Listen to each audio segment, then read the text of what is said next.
Hi, Barbarian here.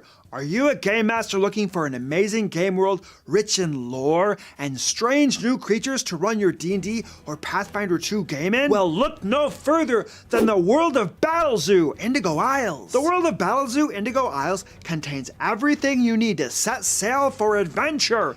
Except maybe a boat. You're probably gonna have to buy your own boat. But the book itself contains a detailed overview of key locations on the Indigo Isles, dozens of story hooks and NPCs, and details on the ancient spiritual religion known as the Eld. Wow, that sounds spooky. Don't forget to take your weapons with you. You'll also get 15 new dragons as monsters, featuring the entire family of wild dragons from the Battlezoo Ancestry's Dragons book to help you murderize your players' precious characters. And you'll get gobs of new magic items to make them feel like they might have a chance. But they won't, will they? What's more, there are tons of new character options, 10 new ancestries, and new archetypes and subclasses and heritages and seven familiars native to the Indigo Isles. Remember, the world of Battlezoo Indigo Isles comes in two versions, one for D&D 5e and another for Pathfinder 2. Oh yeah, and they're releasing the PDF right after the Kickstarter ends. If you'd like a new fantastical world to amaze your players with, click the link below and back the Kickstarter today. Well, here we are, the emergency stream. I should have a red light going. Woo, woo, woo. Welcome, everybody. We're going to talk about the remaster. Remaster! Not even I knew that was coming, although I knew it was coming, but I thought it was next week because I thought it was going to be, in time with the Rage of Elements, dropping. But this, I have to say, this document is fantastic because it has a lot of information. They went through way more than I was expecting. I thought it was going to be like a 1 or 2 page document with just some general, like sort of the replace concepts they had on the second page. But this thing's 19 pages, and they go through. This is great, and I think it's also good because then now people aren't wondering and worried, and they can start dissecting it. But I'm talking now because I'm probably not going to be talking again for the next 2.5 hours. I'm literally just going to be the silent moderator here because no one cares what I am going to say about this topic. They only care about Mark Seifter, who co-wrote the freaking rules, and what his opinions are. Again, co-wrote the Pathfinder 2nd edition, not the remaster. Correct. We don't have anyone here who worked on the remaster. None of us. But working on Pathfinder 2e itself gave me a lot of insights into how things work and the ways that making a change to one thing has cascading effects or constraints. Yes. And that gives me insight into why certain of the changes would have needed to be made in the way that they were based on what goals they probably had. Plus, I want us to look carefully at everything that they've written here because I think there's more that we can see that I won't say that everybody has missed. In fact, you watching this who are like, hey, that the thumbnail said that everybody was missing something. I didn't miss it. You probably didn't miss it. You probably noticed it, and like just most people missed it. So you are not the person that is being referred to in there. If you didn't miss it, you can just be like, yes, I didn't miss it. Oh, AJ Greg wants to know, is it possible to get a link to the remaster document? Or is it not public yet? It's public. It's public. I don't know where the link is. Hold on. I think I have a link. I can throw it in chat. Yeah. It should be this, I think. Yeah. But you can, if that link doesn't work, then you can just go to like Paizo.com and then it'll be one of the most recent posts in the Paizo blog. I think like the second most recent. And then the reason Jess is here is because it's her stream and we had to ask her if we're allowed to do this today. And she graciously allowed us to. Also, because one of the big things that a lot of people have missed is the connection to Rage of Elements, which Jess wrote a big percentage of and is crucial in understanding the document. I didn't miss it. You didn't, Stephen. In fact, I know some people didn't because I've seen posts on Reddit and other places of people mentioning this. So it has been, that part has been mentioned before, but it's easy to miss it. because it's in a part of the document that most people skip. And I know that most people only skip those introductions because just from my experience at Paizo, the number of times that there was like a question about like Pathfinder 1 archetypes that were answered by the Pathfinder 1 Advanced Class Guide Archetype Introduction, which had just tons of useful information. But like, I'll be honest, if I wasn't working at Paizo at the time, I might have skipped it too. It wasn't even the first archetype introduction. I might have thought, oh, this is just the archetype rules again, whatever. But there is like really useful information there. It's very easy to miss it. So we're going to go through carefully. We're going to talk about what we've seen and what we can tell, like mostly for sure, based on what's in there, and what we can tell, like what we can speculate with an educated hypothesis based on what we've seen. So and we'll make sure to tell you whether this is directly stated and a deduction that is directly from there, or is an abductive inference where you take the information and make the best possible guess from that. Yeah, because it's important to remember that, like, even though Mark and I have experience with Pathfinder 2, any inference we're making from the document is not confirmed information. That's right. Just us using the information that we have to make like an educated guess, but it's still not necessarily the case. Something could happen that is surprising to one or both of us. Yeah, even at least one thing I saw in the document, I thought was something I might not have predicted. A lot of it are things I could have predicted, but we'll see. The one that because I'm going to try to think of explanations and to show why in some cases the reason why you might think that a change was made was almost definitely not the reason it was made. There's one that I'm not sure, and I'll admit that when we get to that one. And there's one change in here that I did predict, in that I wrote something similar for Paizo about 3 years ago. So I'm excited to get to that one. Woo! Well, I'm excited to see that one. I may have seen the thing that you wrote 3 years ago and then forgotten because I'm not thinking of it right now. But it was for society. It was in a society adventure. Aha! You know, society adventures have often been a place to test out ideas that eventually make it in there. Like the influence system from PF2 came from the influence system from PF1, which was a system that Linda wrote, but she based it off of something that Thirsty wrote in a PFS scenario. And then Thirsty then used the system that Linda wrote to write another famous PFS scenario. And it feeds back and forth in a wonderful way. Before we get any further, though, we do have a super chat. Yeah, real quick. True. It looks like it's talking about wondering what ancestries will become common. So we don't know because it's not in the document. Yeah, and so like we were talking about Pathfinder Society being kind of... Steven? Let me talk. I promise you guys can talk the rest of this time. I just want to do the real quick intro. Go ahead. So the real quick intro is we have 280 people here, and it's going to probably get a little hectic. I'm not trying to be difficult, but super chats will be answered first. Simple as that. We'll try to answer as much as we can, but if you do a super chat, we will answer it. Otherwise, we'll try to get everything. So if you want your question answered, do a super chat. We'll look at those.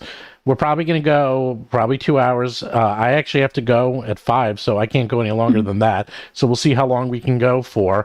I'm going to bring up the document in a bit, and we probably will do breaks just to let people, go to the bathroom, stretch their legs. And also, you do want to check out the new Indigo Isles World book. If you guys haven't seen it yet, please go to our Kickstarter and kickstarter.rollforcombat.com or Indigo Isles. And you see all those new ancestries right around there. And then there's 2 new gods up there. You can get all of that 280-page book, 10 new ancestries, 15 new dragons. You can actually download a new ancestry and a new dragon sample on the Kickstarter for both Pathfinder and 5e. I know everyone's here for Pathfinder. Everyone's here for Pathfinder. I know, but hey, man, if you got that one person here who's also interested who plays 5e, we got you covered. Yeah, no, they might want both. You might want both, but it's actually in there. You can see, and we have 10 gazetteers now. I went from 9 to 10.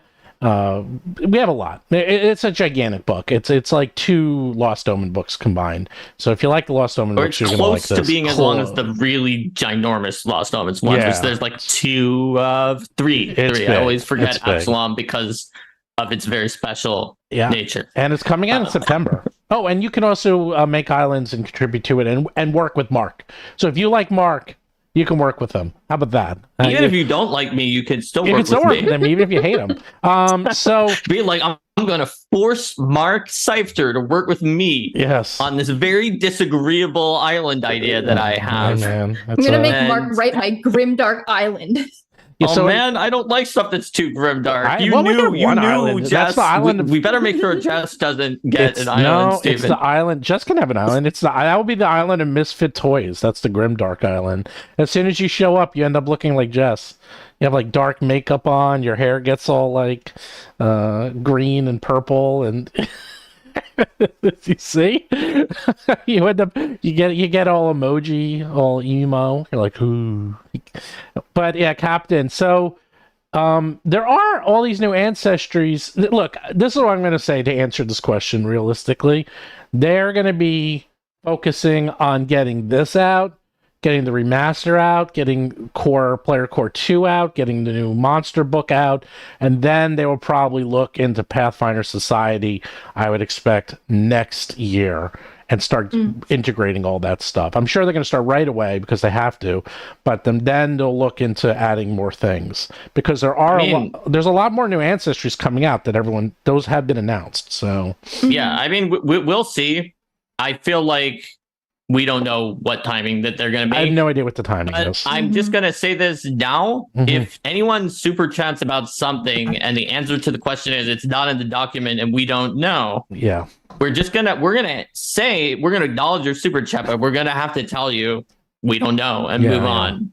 It doesn't make sense for us to speculate about something that we don't have evidence for. We're going to go through the evidence. We're going to make deductions that are clearly based on that evidence, and we're going to make some abductions that are based on using the data points to generalize. And we'll call those out. But we're not going to just like speculate about something that we don't know. Although I will answer, because we are not Paizo. This is not an official Paizo stream. This is Roll for Combat. Yeah. By the way, there is a question about the Indigo Isles, and someone asked about the normal hardcover to the limited edition. Actually, I will answer that because we do something a little different here. So our limited edition covers, I asked people what they thought of this. Actually, Jess, I'm curious, what do you think? As all my Eldamon just fell on the ground. So you know what a lot of people do with their limited editions is that they'll do a cover. That's not one, but they'll do like Paizo just does leather. Yeah, they do these like leather covers, and here I got one here like this. They're pretty, but they're not. They're not my favorite. I don't love these. I don't actually love these covers because I feel. I don't know. It feels like I lose something. So I did a poll. I want to see the art. Yeah. And so I know for Battle of Bestiary, which is similar, it has an alt art that you can only find on the cover on the special edition. You may have noticed when Steven turned it around, but it has gold, like gold the gold edges on the pages. Gold leaf, gold on the side, and then gold on the and we have gold on the pages. So you can see that there. And then does it have like a cloth bookmark in there? And it has a cloth bookmark. So, and we do, it's in here somewhere. Here we go. Cloth bookmark. And we do the end pages are unique. This has different end pages. Oh, right. It's got those special end pages. Yeah. So we do, it's a different version, but I do update it and add cool new stuff that this, putting this in like a Barnes & Noble will take a little too much wear and tear unless it's like wrapped. So you won't find this like in retail stores. So that's what you get. And I think this personally, and I did a big poll, and I think it was actually a little even on these, but in the end I said, you know what, I'm going to do this. I kind of like this. I'm surprised that was even. I don't like these. I get them. I like what you did better. I don't like these that much. I have to admit they are very fancy looking, but I feel like I like the art.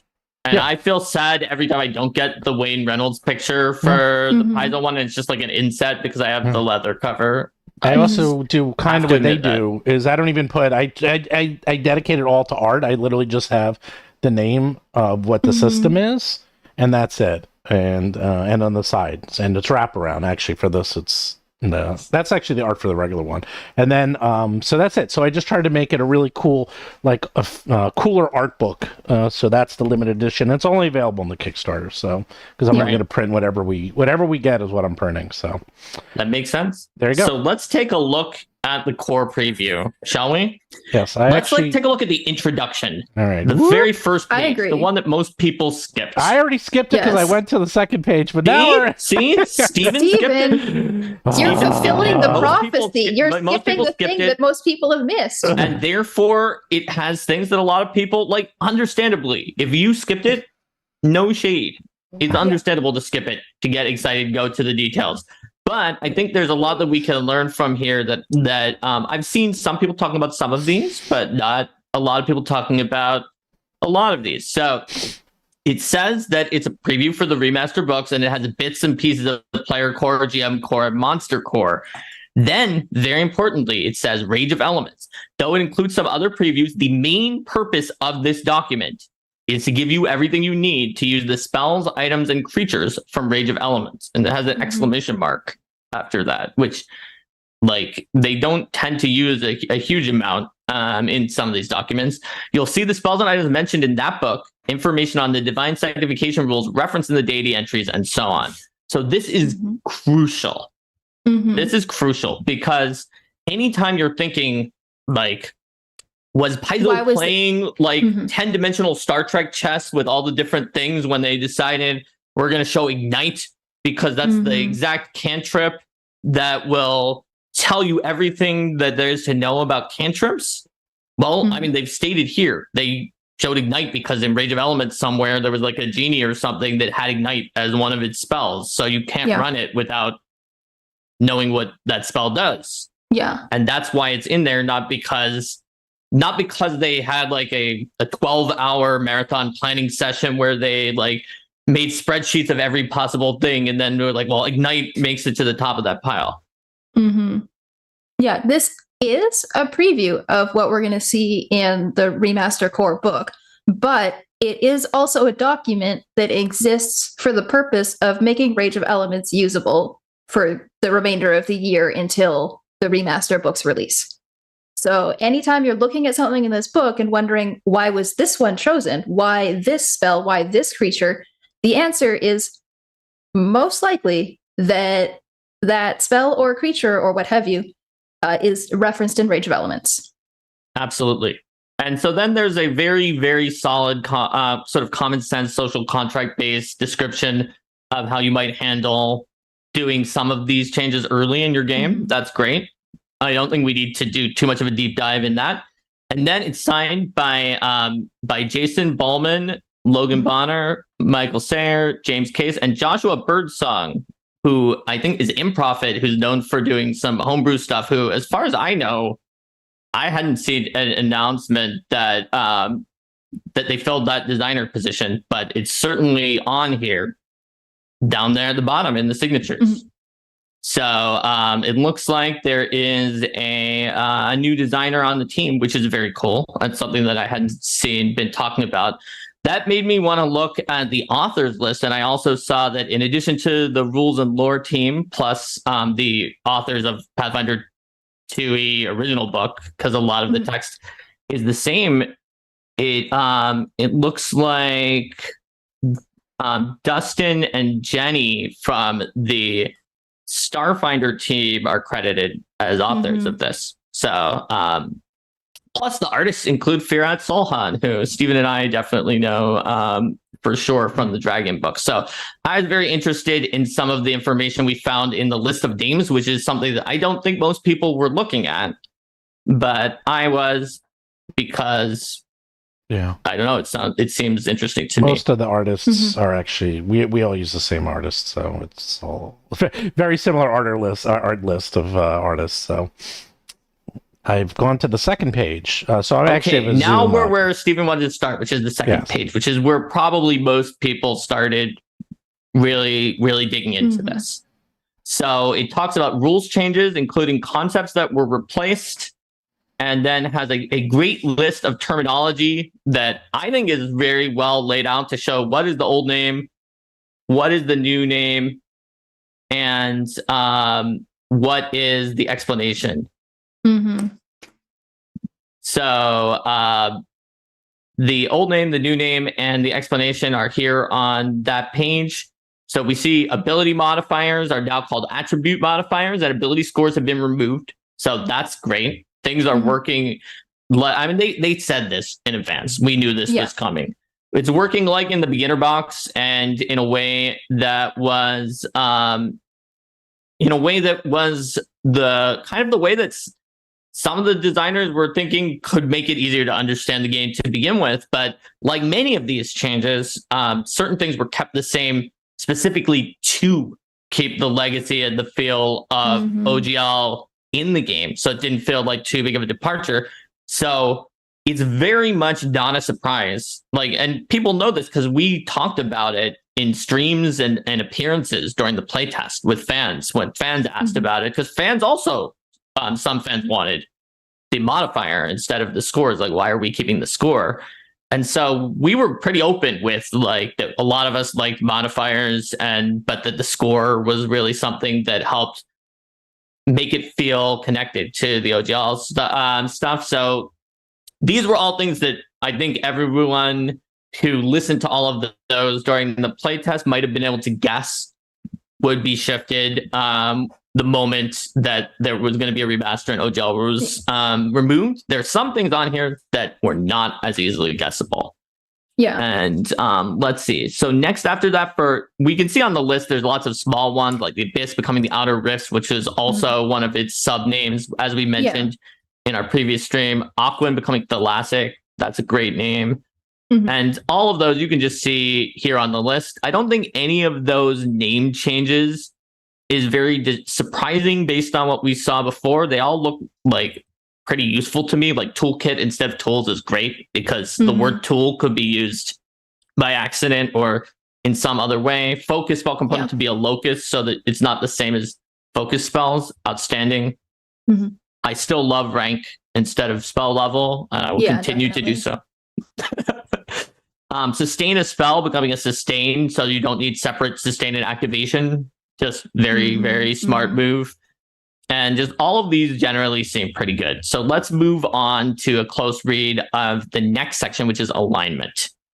So we've known for a while that they were going to remove alignment, and alignment was something that is just so very OGL that if you don't remove alignment, things are going to get a little hairy. And so what we see here for the alignment removal is pretty much what they've said in the past. I don't think there's any big surprises in the document. There aren't alignment, more focus on edicts and anathema. You can be holy or unholy and get sanctified to those.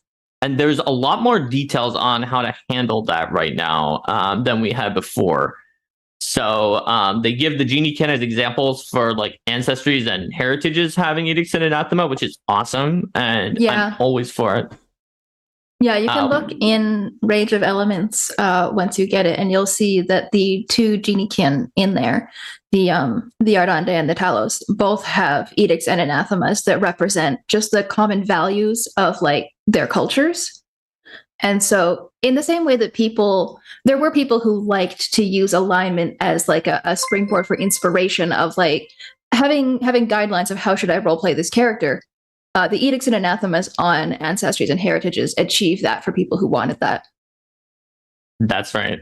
And I saw a super chat wondering if the alignment changes will mean that it's difficult to use the old deities. And I think it won't be.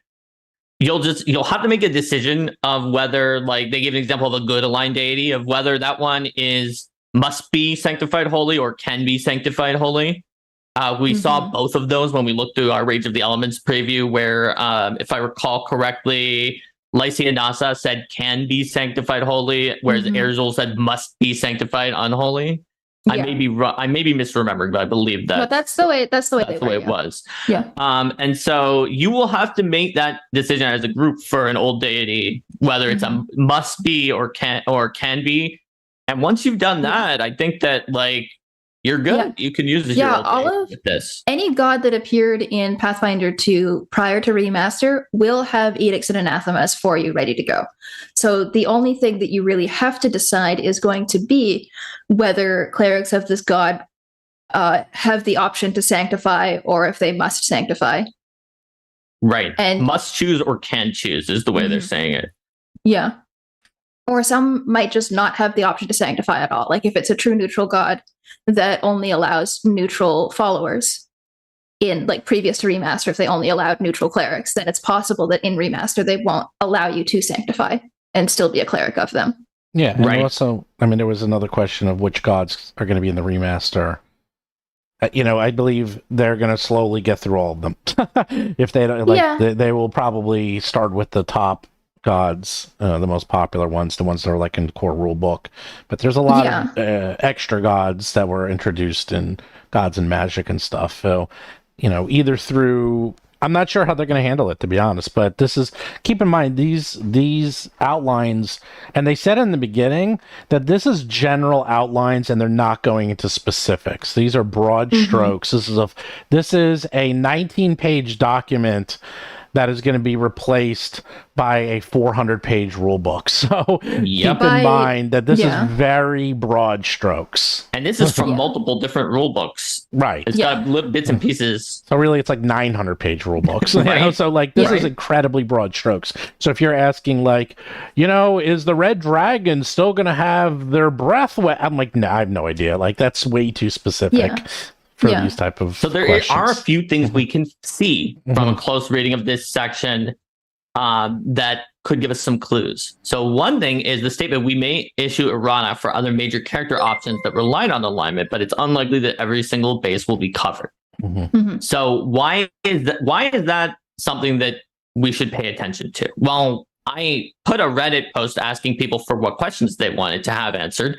And one of the popular genres of question is like, well, what about my Magus or Psychic or, some other class that's definitely not in the player core 1 or 2?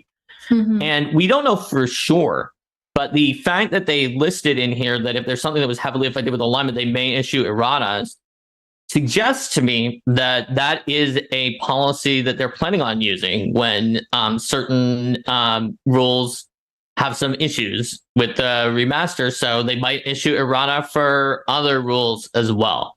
When will they issue it? Will they issue it for any one particular given thing? We on the street do not know that, but we can see from what they wrote there that they are willing to go through, wade through, find sections that impacted people. Talked about like Rune Lord, Wizard, and Magus having spell schools in them a lot, and we'll get to spell schools later on, and that's absolutely right. And that may mean that they're going to get errata in this way, or possibly reprint it. We can't say for sure. There's two other things I found interesting from here. One of them is that what it mentions about being sanctified as holy or unholy is that you can get sanctified as holy or unholy if you are like a cleric, it says, or a herald, which probably is talking about the divine heralds of the deities that are the ones you can, there's a exemplar spell that summons them briefly, and they're like this one big powerful person working for them. I've seen some speculation that this was a teaser and that heralds will have more meaning later on, but I don't think we can conclude anything about that from this. In fact, it's possible, but it doesn't seem to me like that would be a necessarily a beneficial thing to name drop in that way without explanation when they're trying to explain the concept here. It also seems to me unlikely that the word herald would be chosen, given herald is already a term used for something else. I agree. And the way it talks about sanctification here as something that you can choose to be, but that celestials and fiends and undead always are sanctified, makes it seem like it'll be more interesting that there are effects that are like, this works on celestials, but also good clerics, and this works on fiends, but also evil clerics, that the ones that chose to be sanctified to unholy and holy. So you're kind of making yourself more like a celestial or a fiend in that. I know people that enjoy the idea of like transforming or like having a character that undergoes an arc where they change. And it seems like accepting this sanctification is changing yourself and making yourself more cosmically attuned in a planar sense, based on the way it's being described here. Yeah. Only characters named Harold can get sanctified. Oh, yeah, there you go. Yeah, and they give some good examples of what to do in like the fast changes section and the deity sanctification. Spirit damage is also in here because they're removing alignment damage and replacing it with spirit damage. That it's just sort of damage that does that weird thing that I wrote into Spirit Blast and Spirit Song when I wrote those spells, because we were looking at a list of spells earlier on. And one of the mandates that, like, in the playtest for Pathfinder 2 that I had was, like, if there's things in here that you can do, there should be countermeasures of some kind that someone has created. So there were ways to possess people and, like, project yourself. So one of the things that I found was that we needed countermeasures to flying. So Earthbind was that. We needed countermeasures to being possessed. So Spirit Blast and the spirit effects went into that. It's super cool to see spirit damage as like its own damage type. During the alpha, like way before the play test even came out to people for PF2, like I proposed like all these wild damage types and like water damage and earth damage and elemental damage types, so that it wouldn't like always be like bludgeoning or some other physical type. And it turned out to be like too much complication. And it was like, well, you know, is this earth damage, but you are hitting them with like a hammer made out of earth. So wouldn't it also be bludgeoning? Like, how can it just be said to be earth? So it had some issues, but I enjoy having lots of damage types. There's so much fun, so many fun things you can do with them. And it looks like spirit damage is going to be very useful from a world building perspective as well, and very similar to what the aligned damage really meant once you've removed alignment. It's going after your metaphysical, spiritual essence, the building block of your soul, the part of you that moves on to the great beyond. Yeah. So, as someone who like famously likes alignment, I do prefer the sanctification implementation of what alignment and alignment damage actually functionally was. Like it makes sense to me, and like inside my brain everything lines up correctly, that like you can use smite unholy to smite things that are sanctified as unholy, and like unholy fiends and so on and so forth. Like all of that makes sense to me in the way that I like to use alignment as like a cosmic planar force, because mortals and creatures born on the material plane are the synthesis of all things and the synthesis of all planes and all planar energies. And so it should be difficult for them to be affected in the same way that a cosmic entity is. They should need to go to like extreme lengths, like deliberately sanctifying themselves in order to be affected by that stuff. That makes sense. So any other thoughts on alignment before we move on to dedication? Okay. I actually do. Oh, Steven. Okay. Don't ignore me. The opposite of the Observer and Venture Brothers, who's always like, ignore me. That's a deep cut. Deep cut. Did you see the final movie that just came out last week? Their final episode. Oh wow. Yeah. Wasn't that good? I didn't really like it that much. Anyhow, They with holy, unholy, and sanctified, they combined a lot of energies into one, didn't they? I'm trying to find the exact list here. Yeah, it combined spirit damage combines chaotic good, evil, and lawful damage into one type that can then be holy or unholy. Right. So how is that going to affect, like demons, devils, angels, things like that? So most likely, that's a really, really good question. I guess I should have clarified. We can see from earlier on that they have suggested that certain creatures will have a weakness to holy or unholy, probably demons and devils, weakness to holy. So let's say you have a spirit attack that is called like Glicker Spirit Shot, that does spirit damage directly to someone's spirit. Damn. But maybe if you're sanctified with good, then Glicker Spirit Shot can also add the Holy trait. And in that case, just like when you dump water on a creature with water weakness, and then it takes its water damage from that, even though the damage type is not called holy damage, if a creature has a weakness holy 10 and you added the holy trait to your Glicker Spirit Shot, then you would do 10 extra damage. Whereas if you did not add the holy trait to Glicker Spirit Shot, it wouldn't. Now, this could mean that they might give resistance to unholy, to those unholy creatures, because it's like, this is the thing that makes me up. So if you add unholy to Glicker Spirit Shot, maybe it does less damage to them. We don't know that, because that is pure speculation due to the fact that nothing mentioned a creature's having a resistance to the other one on there. But that's the kind of implications and mechanical and lore connections that we can start thinking about with this cool new take on holy and unholy. So we do actually have a super chat that's interesting. I hope Prestidigitation gets to do more things than create sparkles or other performance magic effects. Why was this cantrip nerfed in the start of second edition? It mostly does if you look at the list of the things it said in Pathfinder first edition, doesn't it mostly do the does same? them. Yeah, I saw it. Like, doesn't it do the same? It's very similar. Yeah. Just some people tried to use it to do a lot more than, and there are like a few things that aren't on there. Plus, I think like the 5e one was very loosey on that, but it can do most of the things that were in PF1 Prestidigitation. Yeah. And I just want to say, you know what? Not every spell is going to do damage. Okay, that's like Magic the Gathering card building 101.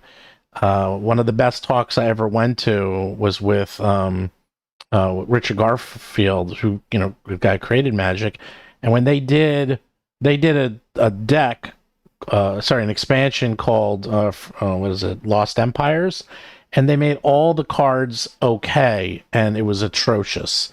And now they realized, you know what? You need ebbs and flows. Fallen Empires. And you needed ebbs and flows, highs and lows. Because you can't have... If everything is the same, then no one's special. The old, was it that? My brain. That being said, the sort of ivory tower game design of collectible card games worked for them for a different reason. Whereas in a tabletop RPG, I think it's different, but you're right, Stephen, that you need things that are useful in different contexts. You need everything. You don't make something that's bad on purpose for everything. Yeah, but certainly you need not. something that NPCs but might you can't use have too. every single spell do damage. You know, it's it's simple as that. It's like, look, you need Prestidigitation is a weird spell because a part of what it does is not stepping on the toes of other spells. And so Prestidigitation always is the most powerful it's ever going to be when all that's released for a game is the core rule book. And then as more books release and more spells are created, it slowly, the versatility of what it can do gets chipped away by the creation of other spells, because other spells define things that spells do, and therefore Prestidigitation cannot do. And well, PF2 helped with that by not putting in loosey-goosey clauses of just, you can do anything else. And so that could be that's the main difference, is it can do almost all of the same things that were on the list of things it could do. It just doesn't put in an elastic clause. That's just setting yourself up for disappointment or expectable variation, I think. But Prestidigitation is an incredible cantrip as far as I'm concerned. It does all of the stuff that you want to execute, just like the fantasy of wizarding around and being a wizard and using magic for menial tasks. Like Prestidigitation and Unseen Servant are like the core pieces of the, like, I'm a wizard, so I'm going to use magic for everything fantasy, right? Yeah, and that's why, like, I really like a particular thing that that we did with Unseen Servant in Battles of Ancestry She. Because if you're like a She noble who's lording it over everybody, of course you want to have this like cowardly little fairy servant that's carrying your stuff. So I was able to give like an always active Unseen Servant, but it runs away the moment an encounter starts. And even if it doesn't get away, it doesn't help you during the encounter. So it removes the ability to do like figure out some weird cheese that you can do with an Unseen Servant during an encounter for a thematically appropriate reason, while letting you do all the thematic stuff you wanted to and be awesome with maxed out duration, and it's just going around helping you, this little tiny cowardly fairy. So I do want to say, in terms of the spells, that we're gonna get there, but I think it makes sense to go through. There's like literally 3 things that aren't spells before spells, because I think people are continuing to ask about spells, or even doing 2 follow-up super chats on prestidigitation, which is again not in this document, and we have no information about it. I mean, I would also just say, by the way, prestidigitation is probably the spell we use the most in our games, because after everyone gets into a fight, or they go through sewer, or they get absolutely disgusting, they're like, prestidigitation, we all look perfect, and every session we use it. So there you go. It is probably one of the top 3 spells of all time. So much so it's even in the D&D movie, where he's like, do you smell the freshly cut grass? Prestidigitation. There you go. Why don't you keep going? What are we up to? So let's go. Dedication feats. So this is a really good change for clerical reasons. Basically, when we first started the game, people didn't really know what dedications were. So we were like, maybe we can just put on all of them that you need 2 more, so that just people won't forget. But it was quickly clear that everyone remembered that, and that it was okay for it to be a general rule. And the few times that something does something different, it can just have a special rule. So it's going to save so many lines in dedications that can be used for a line or 2 more flavor text. You'd be surprised how far that can go, and how nasty it is when you lose 2 lines of flavor text. So I think this is a change that will have very little like practical difference on anybody, but that is going to just make things a little bit better in a way that is hard to see.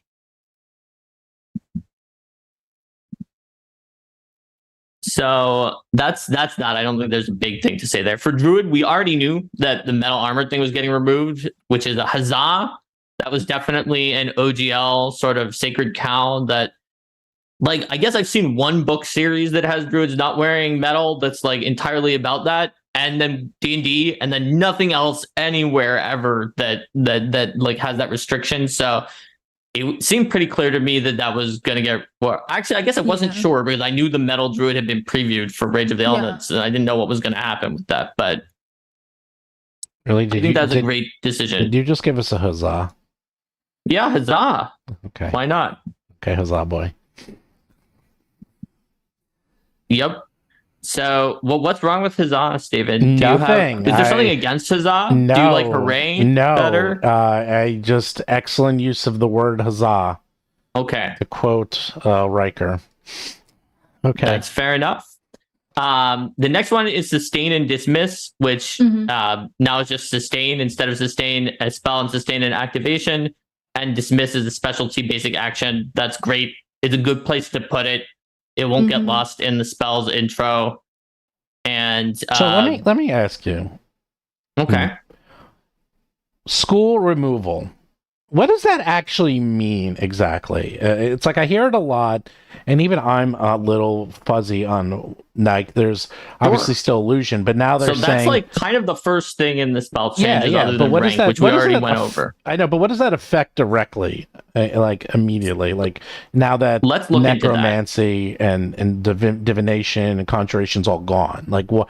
And why did they do that too? I'm curious. Like, was that so OGL-ish? We had these 8 schools of magic, right, that are in the OGL. They're in D&D.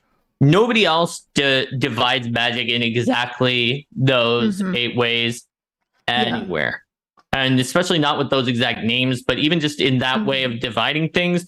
Anytime you look at other fiction or games, you'll find that they have some other way of dividing things. Like maybe they have all mental spells and a mentalism, rather than like an enchantment that does most of the mental spells. And particularly enchantment being the mental spells versus like the difference between enchantment and abjuration. I feel like enchantment in other pieces of fantasy media is often used for like buffing something. You're enchanting it. You're casting a spell, like maybe on an object. Yeah, enchanting an item. And it's honestly 3.5 had an allergy to using enchanting for enchanting an item, so it used enhancing. Pathfinder, I think, was willing to use to say you're enchanting an item and just have it be in there twice. But in some ways, not having it be there for a school of magic that like most people would think enchantment is like, Dragon Age enchantment. So I think it makes it easier to understand what things are in terms of enchantment. There are some like necromancy that you could argue like are pretty easy to understand from their name and are in everything. And illusion, which they had to keep, and they did, is the only one that is still staying, because that has a ton of rules active implications to it that the others do not. So the trait still exists. It's just the school itself. The illusion trait exists. The other ones are gone. Yeah, and it makes more sense to me to have the illusion rules in a trait instead of having a bunch of rules in traits and then the illusion rules are like, are they in the spell school? Are they in a trait? Where are they? Where do you find them? Illusion, the entire school has a bunch of rules specific to the schools, but like, do other schools have that? No, they don't. That's right. And so when we combine that with the wizard, when you're looking at wizard, and that's the next thing is wizard changes. Right.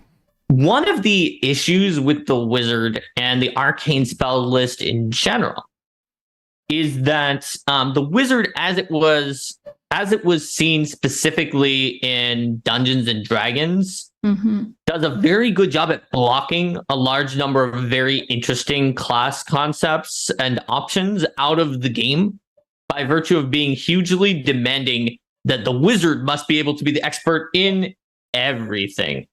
Yeah. So, like, for example, this sometimes the wizard is not fed every spell in existence, but it caused problems in Pathfinder First Edition, where anytime a new spell came out, we had to do a pass from freelancer spells to remove sorcerer or wizard from some of the spells that were like, I mean, they could have this, but it's pretty nature-y, so let's leave something that is for the druid. This is back when there were like millions of spell lists. And similarly, the arcane list kind of is like this greedy, green-eyed monster that enviously attempts to grab spells from everybody else because it has reasons like, well, necromancers exist, therefore I should have this necromancy, whereas other lists are like, time out.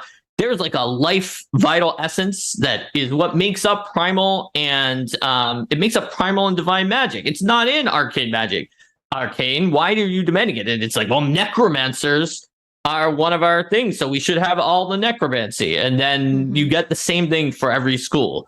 So having 8 schools that define all of magic and then saying that the wizard has a specialist in all 8 of them not only puts a lot of pressures on the arcane list, but also prevents you from having a class called necromancer, which is an excellent name for a class, would be probably, not counting the wizard, an excellent class that you could make. And by virtue of removing the school necromancy and then not having wizards specialize in necromancy, now you could, right? Like if Paizo was releasing Book of the Dead next year instead of the year that they actually did, it could come with a necromancer class if it wanted to. That was all about necromancy, and it doesn't have to have a school called necromancy. It can specify all the sorts of things that it deals with, right? So by virtue of like tamping down with the way that wizard sort of sucked the air out of the room, I think that was probably one of the things they were looking at. But the main thing was just, you can't, like, those 8 schools are so tied to the OGL and to Dungeons and Dragons that I mean, I'm not a lawyer. Nobody really knows what Dungeons and Dragons would actually attempt to sue on and where the line is. But if we're talking about my anxiety and ability to sleep at night, I did not make any of these decisions, right? I'm not at Paizo. I would not have felt safe with the 8 schools. In fact, I was someone who early on, I kind of predicted that the schools when we knew alignment were being removed, but not the schools yet, I think, or when it was like first started, I was like, I wonder if schools are going to be removed. I don't know how they can keep them. And that was one that turned out to be removed for just that reason. So I think that having it be removed gives you certain options and possibilities for the future. Now, whether or not what is being replaced for the wizard is as powerful as what the wizard had before, it's hard to say for sure without seeing everything from the final player core. It does look like it's more limited than what existed before if you have every book in the game. In some cases, certain schools of magic didn't have that many spells per spell level. So like past, if you were... If you look at just the core rulebook. Yeah. Like especially in Pathfinder 1 and Pathfinder 2, and kind of just like traditionally the case for the wizard is that if you were a divination specialist wizard, you had so few options for what to put in your spell school slots that often the focus spells or equivalent of the divination wizard would have to be more powerful than the other schools in order to make up for the fact that at certain spell levels, maybe you have like a single spell that is your option for what to put in your school slot. Right. And like I literally tried to help with that by any time I could even possibly imagine a spell being divination. I like proposed to the team that we change those like new spells coming in where I was like, this is kind of divining something though, even though like this thing where you figure out that someone's doom and they might die later on could be I see why it was necromancy, but I think it could be a foretelling. It could be a divination or something like that. So that helped, but it was also like a step I had to do. And even then divination was limited. So by not having the school, you don't have to worry about balancing the schools when you make new spells. Now, it does mean that there's going to be a lot of eyes on whatever else is in Wizard to see what replaces what was in Wizard. Because Wizard, just in general in the game, is the type of class that has been low-key powerful, where its feats just give it tons and tons of spells in ways that other people would be jealous that you can get all of these extra slots or these scrolls that are essentially extra slots. And just like you can easily wind up being like, wait a minute, my wizard was supposed to have one more spell per spell level than like this druid, but actually has like more like double almost. But that was like low-key, kind of carefully hidden among the feats and did not have any big splashy things. So I think it's possible that we might see, this is again speculation, completely speculation, but if we see more splashy options for the wizard, then that can help in terms of some of the perception where the wizard has things that are powerful but don't look splashy compared to, say, some of the feats that like I added in my past to the sorcerer involving evolutions that were like based on the specific essences and traditions way back in Pathfinder 2 when it was first being written and for the playtest. Those became very popular and thematic. I wouldn't even say that they're necessarily all stronger than the wizard feats, but they're ones that when we did the surveys, everyone was like, I love this feat. And so I wrote more of them after the playtest survey. So I wouldn't be shocked if wizards started getting more feats like that have some of that pizzazz. And I think that could be something that might help out there. There's also a question from Copernicus that's on this topic is why did they mention the School of Mentalism and Trait of Illusion? Are other curriculum schools just whatever you want them to be is the question. So let's look in here to see what it's talking about. So we know there's some kind of School of Unified Magic Theory for people who do not attend a school. So it looks like the Universalists will probably be self-taught. And then we have the School of Mentalism that says it taught you arts of befuddling lesser minds with figments and illusions or implanted sensations and memories. Then it has what looks like 2 spells for every spell level, which in some cases is more than started out with from schools in the core rulebook. Some schools did not have 2 at every spell level. Except for it looks like only 1 at level 9 and none at level 10.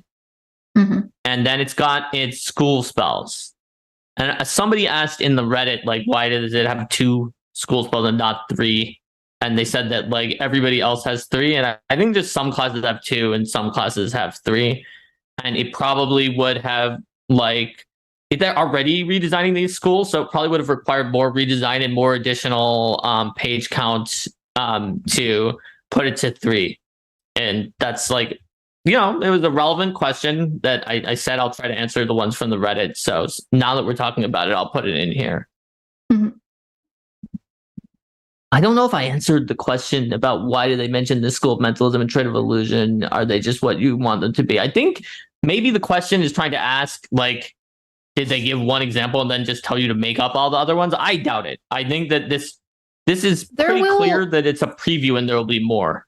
Yeah, there will be more in the actual book when this is actually released. Like, the names of other schools have also been released. Like, there was a polymorph one that had a name of like protein transformations or something.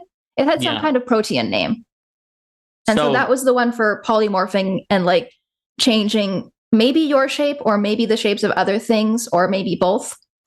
And then there was a like school of civic magic for like the walls of force and those kinds of things. So even though it doesn't say that here, we know we've seen others elsewhere. And so I think it's fair to assume that there's going to be a robust set of these that will be in the final wizard. Yeah. We can't prove it, but otherwise, what are those ones that Jess referenced that are, I think, both from Rage of Elements, right? Or were they somewhere else? Were they from Rage of Elements, or are they later on in this document? The spell schools that I mentioned were in I think the PaizoCon Remaster Preview. They just mentioned the names of them. Right, it was in the Remaster Preview. That's what it was. Yeah, I was wondering because I was like, I've heard those names before. I don't remember seeing where they published them, and so it was in the preview. That makes total sense. All right, so that's what I think we have to say about the schools. Unless somebody else has more questions about them, you can always give us more questions about the schools, and we can come back and circle back to them. Anything related to this document. You know what? Let's take focus. I think we're going to get into. So before we get into focus, because I think Mark has thoughts on this, let's take a quick break. Everyone can get up and get a drink, and we'll be back in 1 minute and a half. Sure thing. Hi, Barbarian here. Are you a game master looking for an amazing game world rich in lore and strange new creatures to run your D&D or Pathfinder 2 game in? Well, look no further than the world of Battlezoo, Indigo Isles. The world of Battlezoo, Indigo Isles contains everything you need to set sail for adventure. Except maybe a boat. You're probably gonna have to buy your own boat, but the book itself contains a detailed overview of key locations on the Indigo Isles, dozens of story hooks and NPCs, and details on the ancient spiritual religion known as the Eld. Wow, that sounds spooky. Don't forget to take your weapons with you. You'll also get 15 new dragons as monsters, featuring the entire family of wild dragons from the Battlezoo Ancestry's Dragons book to help you murderize your players' precious characters. And you'll get gobs of new magic items to make them feel like they might have a chance. But they won't, will they? What's more, there are tons of new character options, 10 new ancestries, and new archetypes and subclasses and heritages, and seven familiars native to the Indigo Isles. Remember, the world of Battlezoo Indigo Isles comes in 2 versions, one for D&D 5e and another for Pathfinder 2. Oh yeah, and they're releasing the PDF right after the Kickstarter ends. If you'd like a new fantastical world to amaze your players with, click the link below and back the Kickstarter today. We're back without Jess. Oh no. We're back. Except Jess is gone. Gone, I tell you. Gone. Oh no. Gone with the wind. Gone with the wind. So there's a question is like, can I play a Divination Wizard after remaster? Like, I don't see why you couldn't just use the old rules if you want to. They're just the new spells when they come out are not going to have a school on them. So you could either accept that none of the new spells are in your school, which I think is probably fine. Or if you have a particularly sort of good social contract with your group and a lot of time on your hands, you can try to like go through and decide which of the new spells you think would have each of the old schools and put them into schools and do like a group project. And then that would allow you to put new spells in there too. So that was a cromulent question about how to deal with it, because it says in the document you can keep using, it's intended for you to be able to keep using your old rules if you want, or the new rules if you want, and play alongside them. And they say that, it's not an addition change. There's certainly a little bit more adjustments that we're seeing in here than we had maybe initially thought when we first heard about it from Eric. That go beyond just some of the ones that are like pure OGL ones. I think a lot of them are very good changes as well, and we'll take a look into some of these other ones that we're moving on to with focus spells. So this is a big one. It's not in the document, so I'll say it here because Luis Loza clarified, but the document has a misleading wording that might make it seem like you could stack up like an unlimited number of focus points like back in the playtest before you could recover them during the day. In the playtest, you could get like 12 of them or something if you took a lot of focus spells, but you never got them back. And they clarified, no, it is still capped at 3. However, the big change, and one that we had heard about before, was that you can just keep refocusing 3 times to refill your focus pool.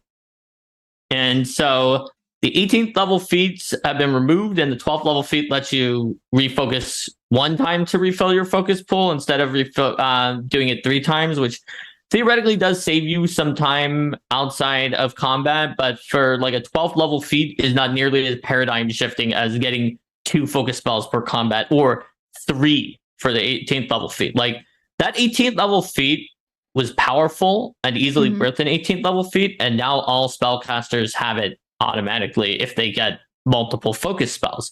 So do martial characters, though.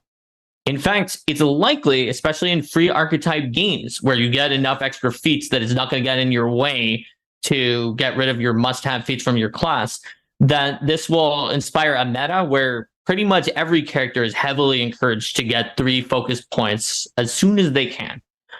Because of the fact that being able to use 3 focus spells during the fight is good for everyone. If you want to be a spellcaster, you can replace cantrips by getting something like Dragon Breath or a 2-action focus spell that's kind of your turn, and then run 3 of those. And if you don't want to do that because you have a strong turn otherwise, maybe you're a martial character and you plan on like making some strengths, you're going to want to pick a 1-action, free action, or reaction focus spell that gives powerful benefits. A simple example of this is Lay on Hands, but there's ones that are much stronger than that. That's just a starting point that you can get to at the Blessed One archetype. So this is going to be a major shift. It's going to change the amount that GMs are going to probably be focusing on how long you can take after a fight, where GMs were maybe willing to hand wave 10 minutes, but not always 30. There's now going to be a lot of pressure to potentially hand wave 30, or at least know your group's social contract that if 30 doesn't often get hand waved, you need to play very differently and more conservatively with focus points than if you know that your GM will usually let you take 30 after every fight or after most fights. So this is probably the change that we have seen so far that has by far the largest implications on the meta of the game and the overall way that the game plays. Whereas alignment has the furthest implications on like the world and some of like the universal and cosmological facts about the game. So this is going to drastically change the way that that the game is played, and it will be very interesting. But one thing, and I've seen people mention this, is that at first level, except for a very few options that can start with like 2 focus points, if you class can't get you more than 2 focus points at first level, this doesn't help you yet.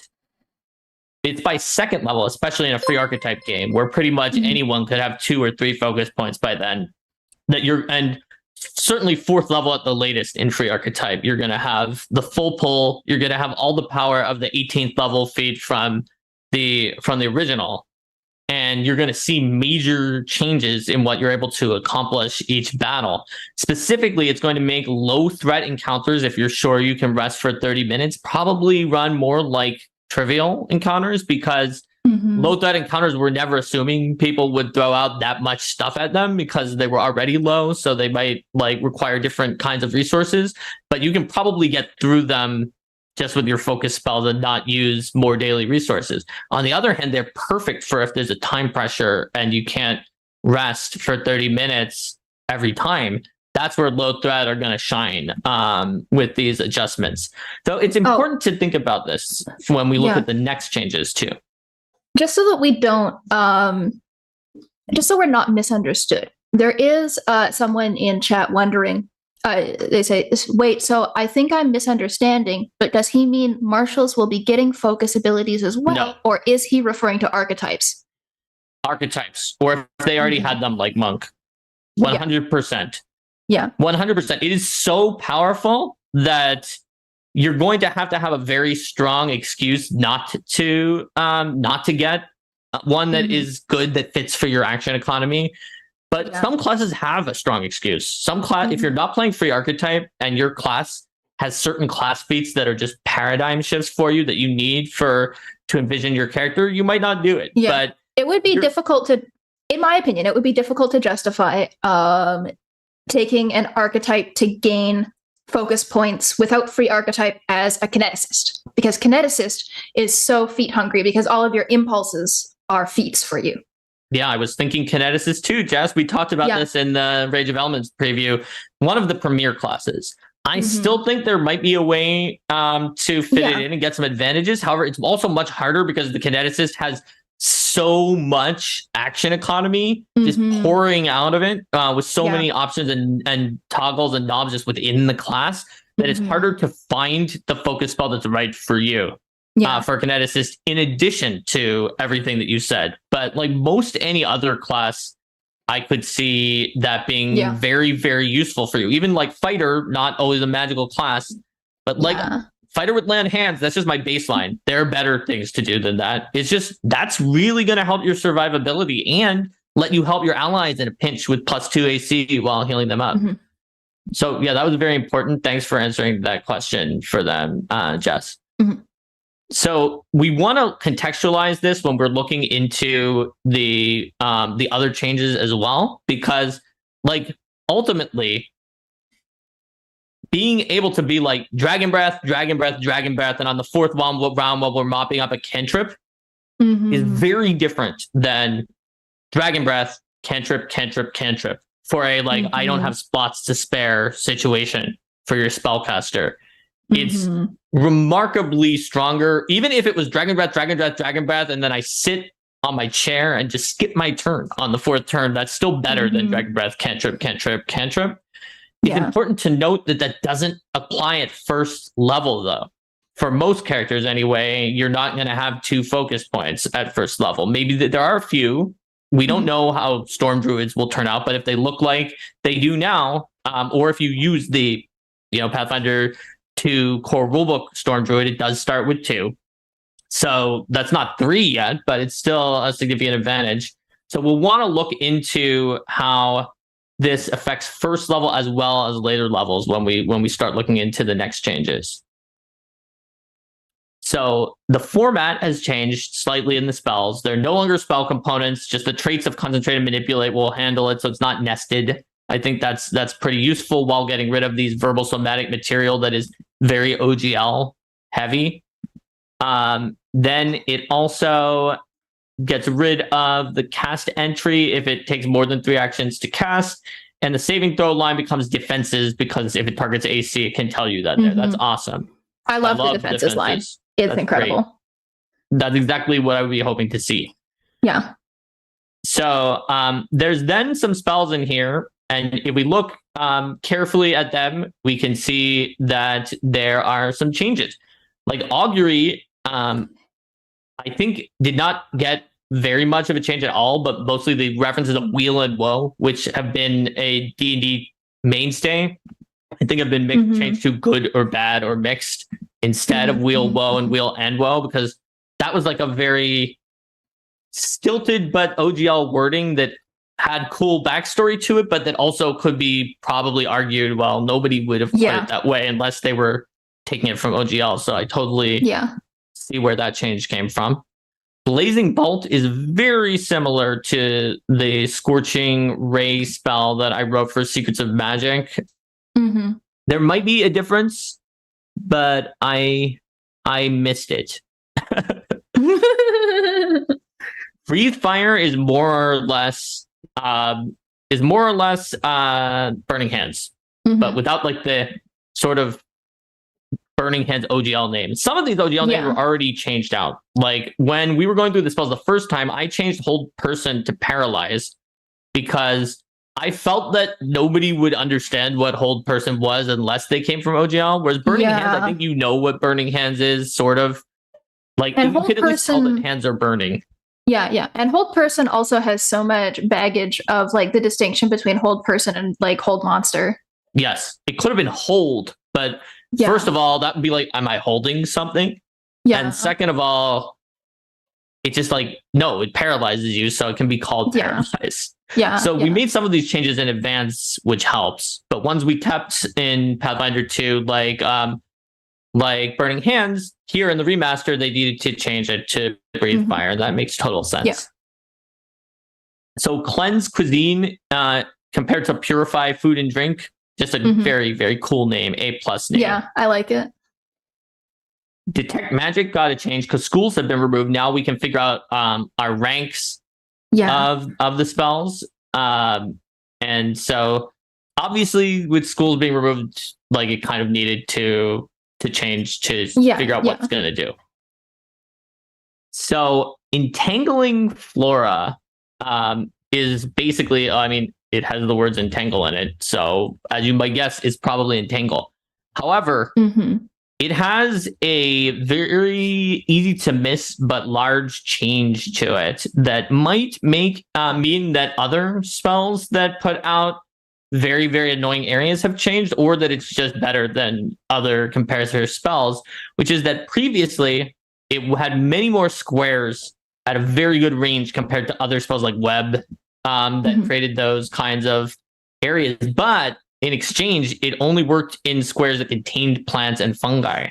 Whereas now it kept literally everything else, and it does not have the limitation of plants and fungi, which drastically strengthens it. So that's a pretty significant buff. Environmental endurance is endure elements, but without the OGL name. I didn't notice any other big difference. Also, I could easily have missed some things. So either of you chime in if you noticed something that I did not see when I was going through these, because I didn't initially see the thing in Entangle either, but someone mentioned it and I looked back and saw that they were right. So next up is the awesomely named Falling Stars, which not only gives you multiple options instead of only being one energy type, but the wording, I think, is just much more solid and easy to understand. But the damage is like the same. It's 14d6 plus the 60-10 bludgeoning. The same as Meteor Swarm. I guess I didn't say it was Meteor Swarm. Oh, right. Yeah, that makes sense. So Figment is kind of ghost sound, but it also can have like an illusory visual effect too. Okay, yeah. That was always so weird. Yeah, that was always so weird about the illusions of having the ones that do sound and the ones that do visuals separated out at lower levels. Like, I appreciate that you don't want them to do both at the same time at lower levels, but having them be entirely different spells was always so cumbersome. Yeah, so being able to do any Figment you want is pretty significant gain. Now, Fire Shield, it looks like, has gotten a pretty big change. You flat out get cold resistance, and then it's a shield that shield blocks some damage from you and then returns fire damage when you shield block. So it has been significantly weakened in its ability to deal lots of fire damage to enemies, while being strengthened in the amount it can protect you from your opponents, because it's actually got a pretty decent hardness, but by virtue of using your reaction and being only once per round, you can't hit them for 2d6 fire plus their weakness every single time they attack you.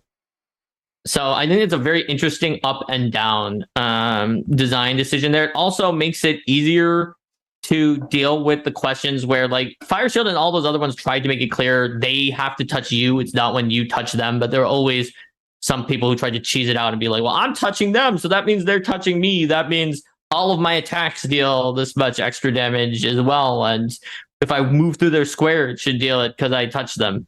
So it also probably makes it easier to adjudicate than before. So Howling Blizzard is Cone of Cold. The damage is down, but it creates difficult terrain in the area, and it's gales. So that means with difficult terrain in the air too. And the 3-action version is a burst instead of a cone with like fireball-ish range in a very wide area.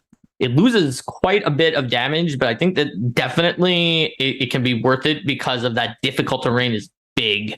And the 2 different areas are much more different and very, very cool. Like you couldn't have the second area not be a cone when it was called Cone of Cold, but you totally can when it's called Howling Blizzard. I could see a cold spellcaster wanting to prepare either of them depending on their circumstances. Was Cone of Cold 2 actions or 3 actions, or is the 3-action version new? I thought it was. Maybe that was something that got removed from Cone of Cold later on, where you could have a 3-action. Yeah, what the 3-action version is new. It's very similar to an early Cone of Cold, so that's what got me confused. Maybe in the playtest or an alpha, where you had a 3-action Cone of Cold became gigantic. There were a lot of more things that I had initially put in with variable actions, or like another very confusing multi-heightens where you could choose from several heighten effects that turned out to be too complicated in the alpha, and I sometimes get confused by that as well. But you're right. The 3-action flat out was not in the final release of the core rulebook, and that is great. And I really like seeing it there. And again, I would be happy to prepare this or Cone of Cold for different circumstances. So the next one is where I would estimate 80% of all conversation has been involving for this entire 19-page document, which is the Ignition cantrip.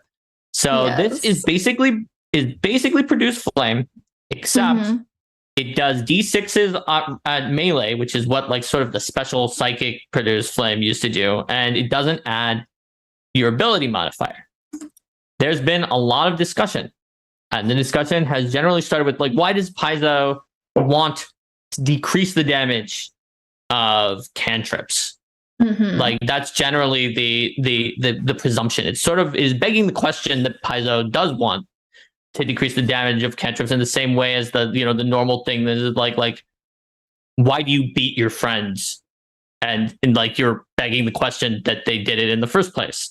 Yeah. So like it seems pretty likely to me, based on my experience from doing the initial cantrip design in both the beta and in the final PF2, that it was not Paizo's goal to be like, let's make cantrips do less, but that they probably had other goals and were forced by a series of constraints to have Ignite do the damage that it does right now. And I am guessing that when we look at some of the other cantrips that we'll see this bear fruit, but obviously we have only seen a certain number of those cantrips right now. So and I think a lot of the 400 people who are watching right now are here to watch about Ignition. So our viewership is going to like quarter after we finish this. Well, no, but I think we have more interesting things to say, but maybe it will. Let me tell everyone a story about Electric Arc, because Electric Arc is a spell. It's a cantrip. It's the most powerful cantrip in the Pathfinder core rulebook. It is definitely better than the other damaging cantrips. It is. People often did Paizo miss that? Was that like an oversight? Did they just not have good enough math to know that it was better than the other ones? Like, why is it in there? The answer is, we did know that. The problem is, when you're designing a computer game, you can make the math whatever you want. But when you're designing a tabletop RPG, you get constrained quickly with what the math can be. And something is going to be on the edge of that constraint and is always going to look like the best or the worst. It just is. So in the playtest, Electric Arc did less damage than the other cantrips by a noticeable amount. But in the playtest, had a significant bad thing that, look, I put it in, it was bad. I noticed it was bad right away. People were telling us it was bad. We got rid of it for the most part. The bad thing that the playtest had was that, the cantrips were sort of we looked at them in a way that was more like striking runes, which back in the playtest there were 5 of. And so we had them go up infrequently. Like they only went up every other level. And what that meant was that you had certain ranks of spell or certain timings, like for example, level 4, when you haven't gone up yet because it was going to go up at level 5 when the spell gets to rank 3. Obviously, it wasn't called that in the playtest. I'm using that because it's easier to understand. Where the spell was just so bad at level 4, and then was quite good at level 5 because some of them were adding on D10 or something like that at level 5 or whatever. So it was a significant problem because you had multiple levels that were just very, very bad. And those levels, in some cases, were a significant percentage of the game. So it was clear from the feedback that we needed to put it up so that it scaled every rank for most spells. Maybe for the ones that were at the lowest of low damage, they could still go up every 2 ranks. But even then, we knew that people weren't going to like those because of those dead levels in between. But at least they could just not prepare them during those times, or if they're spontaneous, maybe swap them out for a little while. If most of the spells went up every rank, it would make it easier to deal with. Now, here's the problem. Let's also assume that you definitely want it to be randomized. And it needs to be a regular expression of dice that goes up every rank, not some weird fiddly formula where you need to look it up every time because rank 2 is like 1d4 plus 2 and rank 3 is 1d4 plus 3 and then rank 4 is 2d4 plus 1 or something like that, right? And then you switch to d6s and then you go back then to it switches to d4s. d6s at some point. You can't do that and have people understand it and be able to easily run the game. Mm-hmm. And because of those constraints and the fact that Pathfinder 2 does not have a d3, what that means is essentially, unless it went over the cliff and became one that went up every 2 levels, or every 2 ranks, it needed to go up by a d4. And it could go up by a d6 if it was one of the giant ones, like telekinetic projectile used to be I think d12 every 2 ranks. So that could be a d6. But other things had to get collapsed down into a d4. And now 2d4 every 2 ranks is 5 on average. So some of the spells that did a d10 for every 2 ranks went down from 5.5 to 5, but some that did a d8 went up from 4.5 to 5. And so the question was, where did Electric Arc go? Mm-hmm. So Days wound up on just barely the other side of the fence.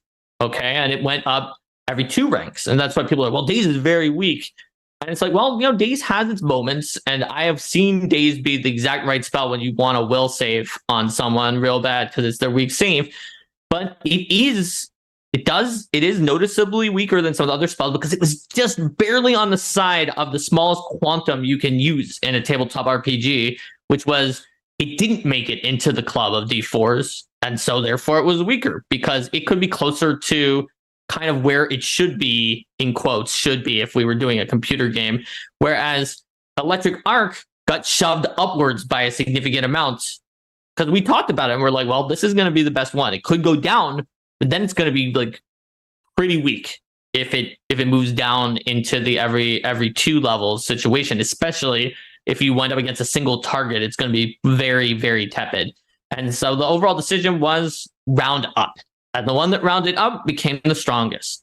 So why am I even telling this story? So when we're talking about Ignite and we're not talking about Electric Arc? Well, I was working on Electric Arc. I was working on those. I was not working on the remaster, right? But we can determine based on principles and the way that things happened before and just the way that the math of tabletop RPGs works, what is going on with Ignite and some of these other cantrips.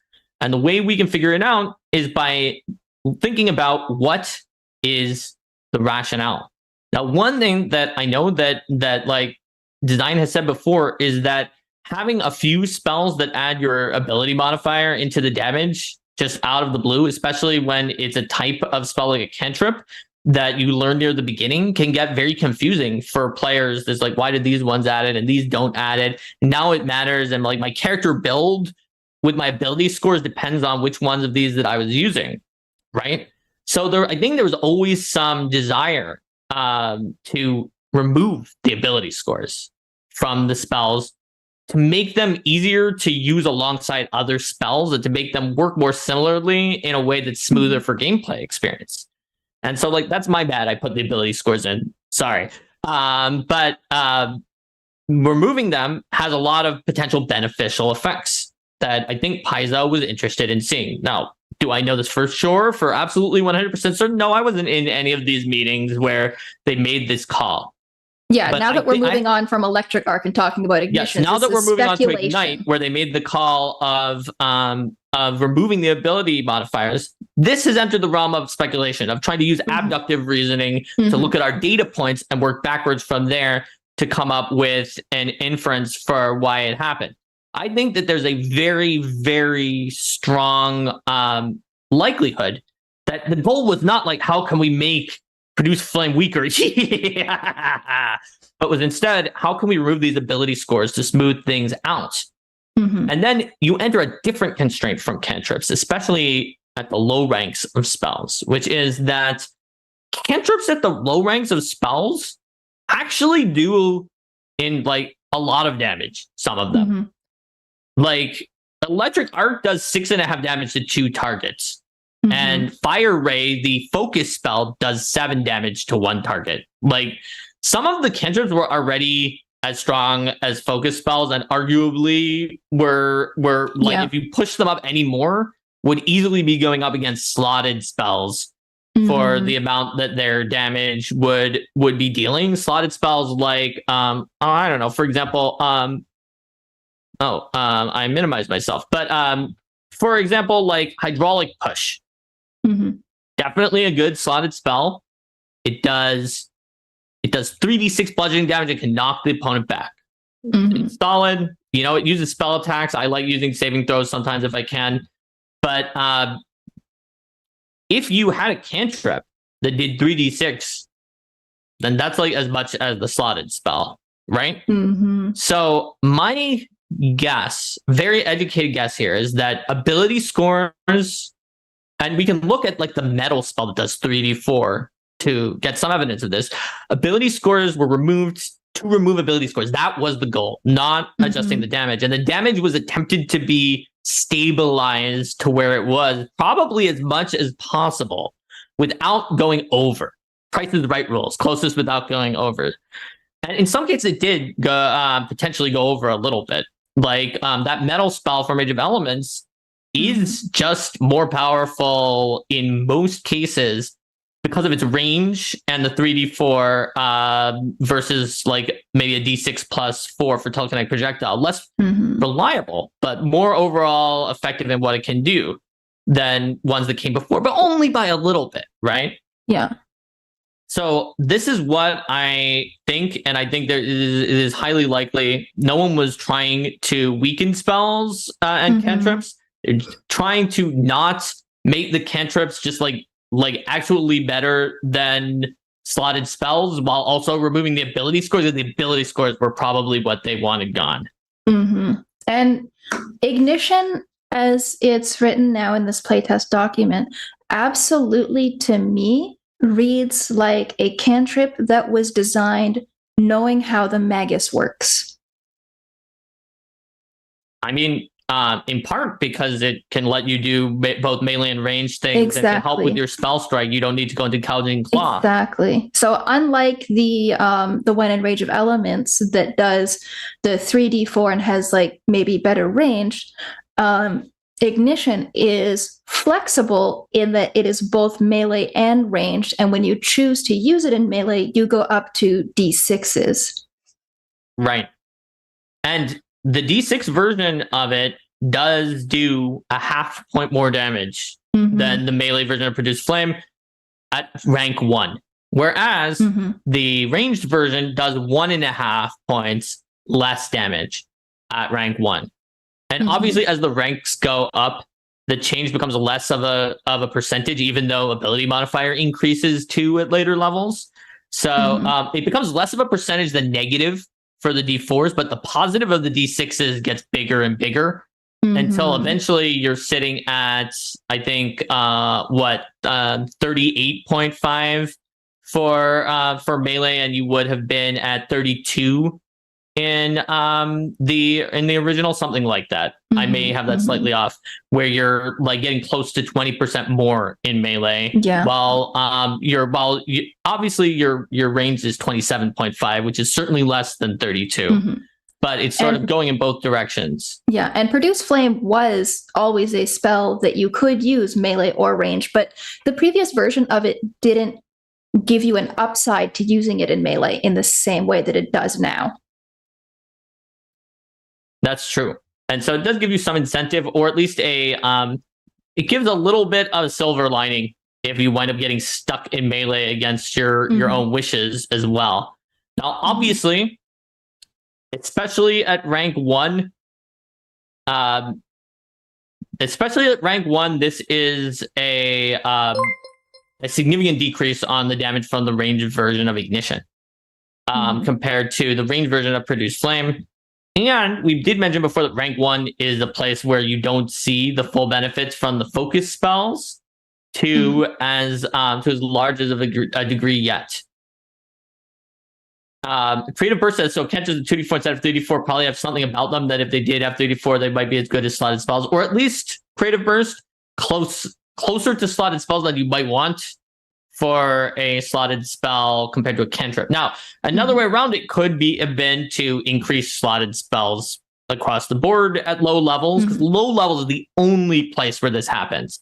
And that's because of that ability modifier, that's on me again, because it's so large for someone who has an 18, then at rank 1, those cantrips back in the core rulebook were just always a lot, and they scaled slowly. So the slotted spells always became much better, like almost immediately afterwards. Even at rank 2, there was no comparison.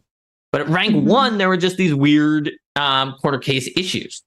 The problem being, of course, that at rank 1 is also a place where you're not going to get all the advantages from the focus spells. But rank 1 is just a place where, like, I don't know, but I've seen groups that were almost all casters that just cantrip spammed at rank 1 and did fine, more than fine, like on encounters where like most of what happened was cantrip spam. That does not stay true at higher levels. And martial characters, as they start picking up like a striking weapon and getting all sorts of other benefits, quickly eclipse your ability to get through encounters with cantrips. But they already kind of could do more at rank 1 than it sometimes seemed, just because of that edge case there. Now, I'm again not saying that this is not a debuff to the range damage of Ignite. It obviously is 1.5 points lower at first level, when it's 1.5 out of 6.5 is almost 25%, right? And we only got plus 0.5, which is less than 10% extra damage in melee at first rank. But this is one focus spell, but one cantrip. One cantrip. Yes. Whereas the metal one is just like, it's better than any attack roll cantrip that exists in the core rulebook. Yeah. And remember that this document is designed to make Rage of Elements playable. So why was Ignition chosen as the cantrip that's being shown? Because the Fire Genies cast it. It wasn't chosen because it is representative of the grand unified plan of all cantrip changes. It's in this document because you need to know how it works for Rage of Elements. Right. Oh, we also got a super chat for begging the question correctly. Yeah. But Alexander said Ignition is better for Magus than Produce Flame in melee or at range. And yeah, that's true. And Produce Flame, like I said, was always a cantrip that you could use in melee or at range. To me, it always made sense for Produce Flame and the niche that it fills within the cantrip options to be the option that is tailored for Magus use. And now because Ignition is being created with the Magus in existence, that can be done. Ignition, as the cantrip that you can use in melee or at range with a spell attack, can be created in a way that makes it a desirable pick for the Magus. Yeah, absolutely. So I think that that's just an important point to look through. Now, it doesn't mean anybody was wrong about what they saw in Ignite. Everything you've seen in there, all the analyses you've done about where the damage lies, those are correct. But the assumption that it was made where someone was like, produce flame is a spell that deserves to become weaker or something like that. So therefore, how can we make it weaker? That's not what would have gone into that thought process. It would be, let's remove the ability score. Let's see where that lies. And Ignition may very well be the one that's kind of like the days of this set, that due to the fact that 3d6 would have been a lot for a cantrip to do, then they might have wound up being the one that, like, quote, rounds down. We're going to have to see some of the other cantrips. So we do know that Divine Lance is also a little bit lower, but on the other hand, it's not forced to be a line damage that only works against certain creatures now. So it gained a significant benefit. And it's for a spell list that is not as focused on being the heavy damage blaster spell list. Like Divine can, and with its Divine Lance, there are a lot of things Divine can do well, but it has a pretty low number of spells in some ways, and it's not the big blasty spell list. So we're going to need to see more examples of cantrips before we can make a total conclusion about what's going on. Yeah. We don't know if 3d4, like the metal cantrip, is more of a baseline than 2d4 when it's not able to go up to d6s. Yeah, you can't really like plot out a pattern from just 2 examples. Yes. Or in this case, I think 3-ish, because we sort of know the way that that Divine Lance worked and that went up to 2d4. Yeah. It's also interesting because they said very early that Divine Lance now does 2d4. And some people are like, possibility mod, right? And then like Paizo never clarified. Yeah. At that point, I was like, they're removing ability mod. To myself. I was thinking, everyone was just like, of course it's possibility mod for sure. It would always be. So like everyone convinced themselves that it was going up, which did somewhat probably lead to a different expectation. And like maybe at that time they could have said not ability mod already, but maybe that would have just meant that the speculation would have been for even longer. So there's no real way to say when is the right time to reveal certain information. I think that revealing this Rage of Elements information was really important before Gen Con, because the people playing at Gen Con need it, or else how are they going to play their Rage of Elements character, right?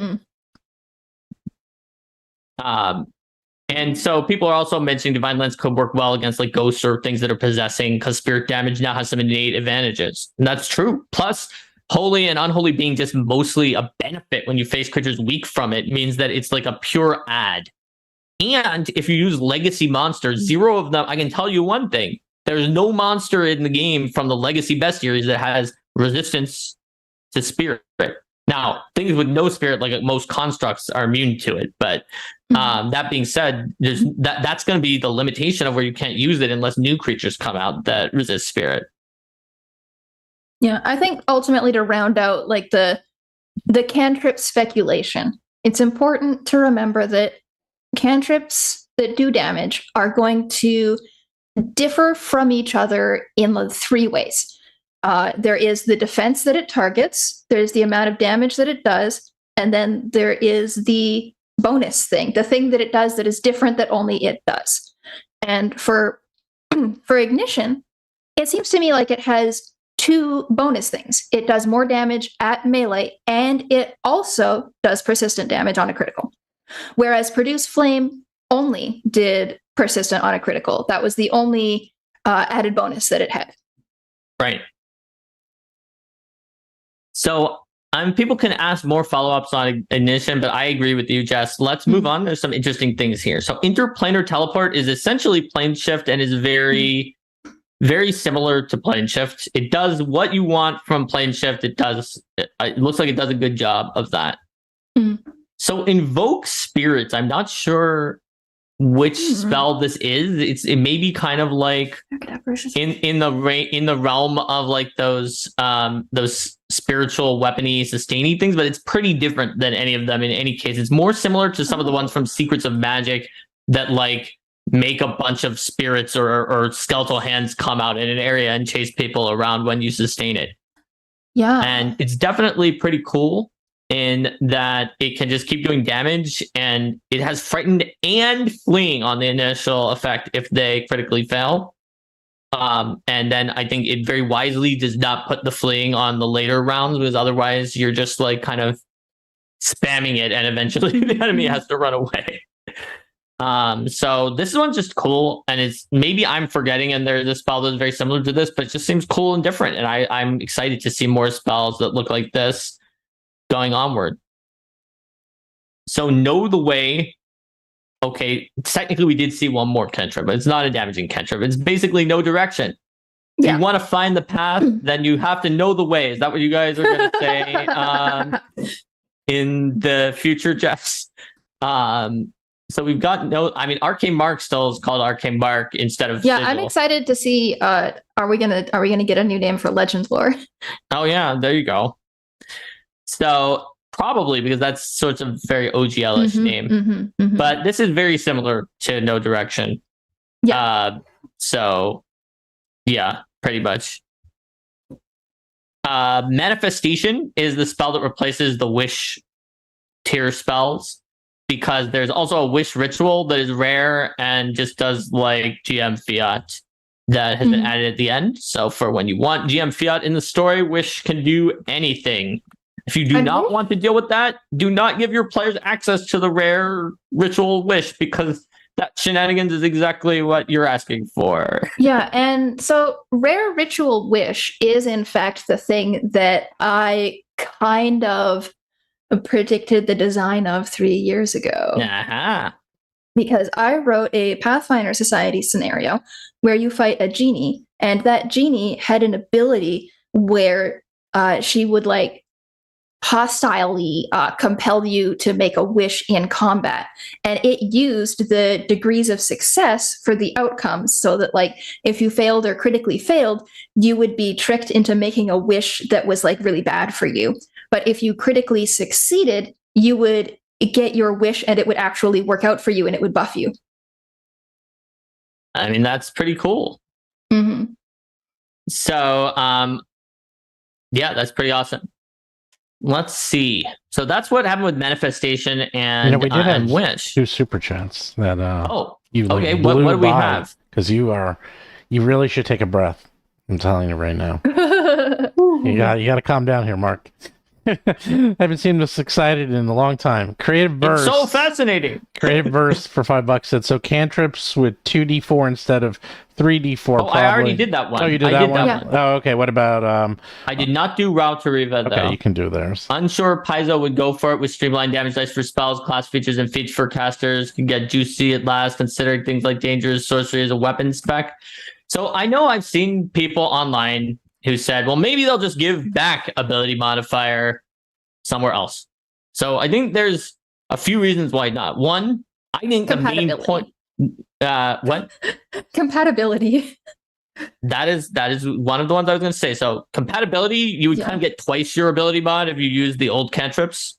2 is they just got finished getting rid of them, which I contend is the main reason they did this, not because they thought the damage should change, but because they wanted to get rid of the ability mod. So why would they put it back? That's like kind of reason 2. Reason 3 is like Luis specifically said that it was being removed from all the spells. Now, he didn't say that it wasn't in a feat afterwards, but I feel like Luis is not the kind of guy who would be like, I technically didn't say we weren't putting it back in somewhere else, if he was doing that to try to clarify something, like when he clarified about the refocus. And then when that same discussion came up in the Arcane Mark Discord, which is like my Discord for my channel, Arcane Mark, the fourth one, which I think puts the nail in the coffin more or less, is that Mike Sayer, who's like the manager for the Rules and Lore team, also agreed that Luis is not the kind of guy who will like fan the flames by saying something that was technically true to try to trick people in a situation like this. So I feel like when you add all of those together, we still can't prove it. Maybe it is. We have no evidence. The absence of evidence is not the evidence of absence, but we have a lot of pretty strong indicators that they're not just going to add it back in and put in some kind of feat tax to return something that they were trying to get rid of in the first place. So that's going to be my prediction. Again, we do not have inside information. We have only the information we just shared with you. And Raul Tarifa says, even if they don't add ability score modifiers, they can put in other blaster support in lots of different ways. Absolutely. Absolutely. They totally can. I expect we will probably see one of the wizard schools will be like the battle mage blaster school. Yeah. I agree with you on that 100%, Jess. Mm-hmm. So let's take a look at some of the other spells. And since I'm flipping between three things, if any of you see the super chat before me, let me know, because you will see it before me since I'm not always in the chat. So Mirage is basically hallucinatory terrain, which we already made hold Mirage Arcana from. Those two spells were similar enough that the heightened version was basically Mirage Arcana, but that's a very OGL name. I think it's pretty similar. Mountain Resilience is Stone Skin. It is like exactly the same as Stone Skin. I'm actually not sure that Stone Skin was so OGL that the name needed to change, but also like I'm never gonna mind if they want to play it safe and it is a cool sounding name. I just feel like Stone Skin, like Fireball, is just kind of anybody can use it, but it totally works too. So Mystic Armor instead of Mage Armor allows it to be on every tradition spell list, which is fantastic and is otherwise very similar to Mage Armor. Nature's Pathway is very similar to Tree Stride, but it gets rid of the OGL name. And that is still uncommon. And it lets you kind of move around between different trees. Let me see if anything in there has significantly changed. I think that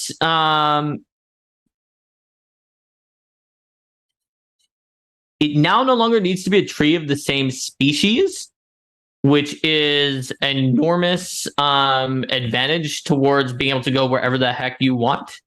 It makes it one that went from an uncommon spell that I was probably likely to give to my players in certain situations, because I could just be like, no, going 3 continents over, they don't have that exact same species, to being slightly less likely, unless I'm sure that I'm okay with teleporting anywhere. But it's barely changed, and it's basically Tree Stride. So let's see. Oaken Resilience is Bark Skin. It's pretty much Bark Skin, I think. Also has the wood trait now. Yeah, I like the wood trait being on things. I'm curious about like whether all the wood trait, like a lot of them will probably have the plant trait too. So it'll be kind of interesting. I'm trying to think now about like what you would do if a creature was like weak to wood. You like, would you want it to have a weakness to the wood trait, but then like there could be some old school spells that only said plant, or the plant trait, but then you could miss some new ones that said wood. If you put both, then it could run into a situation where some people would think that it like added, it's weak twice. Yeah. That it added twice in certain scenarios where there was like a damaging and a non-damaging effect or something like that. And they were like, these are two quanta. This actually matters to me, since there are some things that are weak to the wood element in Battle Zoo Eldamon. So it's something I'm going to have to think about, but I really do like seeing that trait in there. Yeah, they've got it on one with plants here as well. Yes. So one with plants is, I think, a very cool ability that combines the Dryad's Tree Meld ability with the Tree Shape spell to create one very slick package for things you can do involving plants. And then one with stone is melded to stone. Yeah. And Peaceful Rest is Gentle Repose. Again, these are OGL names that Petrify is flesh to stone. And it doesn't mention, I think the original didn't mention the name of whatever removes it, but presumably it's like Unpetrify or something like that instead of stone to flesh. So Planar Seal would be instead of what is the name of that higher level dimensional? It was like Dimensional Lock, I think. Yeah. Or wait, Dimensional Lock. Yes, that's what it is. It's instead of Dimensional Lock. Yeah. Is Planar Seal. It's pretty similar. Revealing Light is essentially pretty similar to your old Glitter Dust and Fairy Fire, but it has been combined into one. They were already pretty similar. Yeah. And nowadays it dazzles the creature for 2 rounds, even on a successful save, which don't ever underestimate Dazzle in terms of what it can do. It's not super powerful, but it can save your bacon. And the original Glitter Dust negated invisibility for 2 rounds on a success, but it didn't dazzle except for on a failure. And here, the failure is exactly the same as Glitter Dust. The critical failure is very similar to Glitter Dust, but doesn't have 1 round of blind. But the success is the dazzle for 2 rounds, which I think is an overall benefit, because you're going to see more successes than you will see critical failures in your game. Usually, at least. Yeah. So Runic Body and Runic Weapon are Magic Weapon and Magic Fang. They also have heightened diversions, which can be interesting. They have been priced at a level where they are still more expensive than getting the actual weapon, which like makes sense that you don't want to replace the actual weapon. But one of the reasons that we didn't have that before was kind of that they would already have to be at a level where like a wand of that would be a higher level item than and so it was like, is there a use case for it? But I mean, I think scrolls might be the answer to the question of, is there a use case for it? There's possible benefits to it, and they're in here now. So if you find that's beneficial to you, you do have the option. So See the Unseen is basically like See Invisibility in a lot of ways. And has there been a lot of shifts to either of you see something? I think that like the fact that it is longer by a significant amount, and part of that is that it gives a bonus against illusions, which it didn't used to have. Oh, okay. It gives a +2 status bonus to disbelieve illusions. And it also lets you see incorporeal creatures that are phased into an object, which is not something that See Invisibility used to do. And it's kind of more like the old school See Ethereal thing that See Invisibility did in PF1. And it still has the same durations. Now, the Speak with Animals, Speak with Plants, and then Speak with Stones, they have not only had their duration increased with heightens on all of them except the animals, Speak with Stones has become not uncommon, which is very major if you're trying to run an investigation campaign, because you can be like, yeah, none of the animals who are around here were near that. You can be like, it wasn't in a garden. They didn't have a potted plant in that room. There were no plants. There's definitely going to be a stone that was near everything. And now there's not a gate on it. And at 6th level, you can be talking to the stones for 8 hours. So there's still other GM related controls, because stones don't have the same perspective as humans. You decide what the stones say. It puts more pressure on the GM to be able to deliver an experience with stones that is like a satisfying role-playing experience and feels like you got your 6th level spells worth, but not like too much, which the fact that it can be a little tricky is one reason why it was uncommon before, and it's common now. That is a significant shift. So Tailwind is Longstrider, but air. Many people were predicting that it would actually get a little bit of a debuff, because Longstrider kind of is very, very long and crowds out many, many other options in the space, but it didn't. So, and having the air trait on there is really interesting for air kineticists who take the feat that lets them use scrolls and wands and stuff, because the air kineticist already has so much like mobility movement stuff. Adding on top of all of that, being able to use a wand of Tailwind, it's pretty juicy. Yeah, absolutely. Some people in chat are saying base GMs would roleplay stones as stoners. Like, you could. Tanglevine is basically Tanglefoot, which technically a spell called Tanglefoot wasn't in D&D, but the Tanglefoot bag was, and it was clearly based on that. So being Tanglevine totally makes sense to me. I like it. It's got wood. Then we can also see Telekinetic Hand, which is very similar to Mage Hand. And it can move things around as you sustain it. Very similar to Mage Hand. Then we see Thunderstrike. So Thunderstrike is very interesting. It obviously deals substantially less damage at rank 1 than Shock and Grasp. And it can't do persistent electric damage either, but it has an extremely long range with a basic reflex. And its scaling is much higher than any of the other spells that have been previewed or any other first level spell in the game scales, while having a substantial debuff of Clumsy 1, even on a successful save against creatures in metal armor, which, like, the persistent electric damage was what Shock and Grasp does against metal armor. Now, that means that the use case has changed here. And it probably means that if they wanted to have a melee kind of like you melee target one person and make an attack roll, they may have made it not electricity, or they may have removed it entirely in place of this, in which case Magus is looking around for another slotted spell. We don't know for sure. What we do know is that they probably don't have like 2 electric first rank damaging spells, but I mean, maybe they do. So that means if there is a melee one, maybe it's not electric this time. Maybe it's a different element or non-elemental type spell. We're gonna have to wait and find out when we can see more of the final for that. Yeah. So Translocate is pretty much Dimension Door. Like, it's got the 1 mile where you can be temporarily immune for an hour. It's got all the things from Dimension Door. And True Speech is basically pretty similar to Tongues. I think it may have also gotten a or no, I think it may be exactly the same as Tongues. It looked a little bit longer, but that was probably just because of the way that the lines broke. So that's True Speech. Vapor Form, very similar to Gaseous Form. Yeah.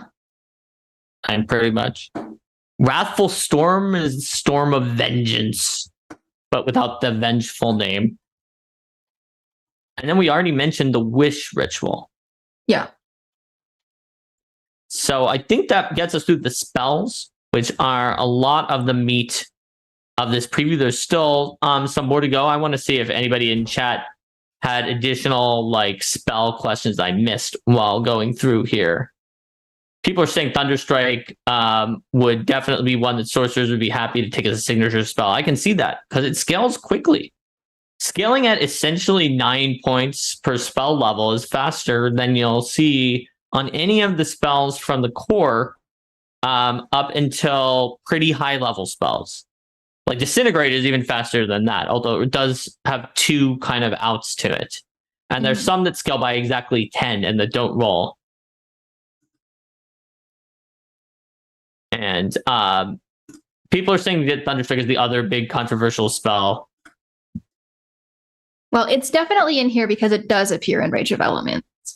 Yeah. But like the reason that it was chosen to appear in this book is because you need it for Rage of Elements.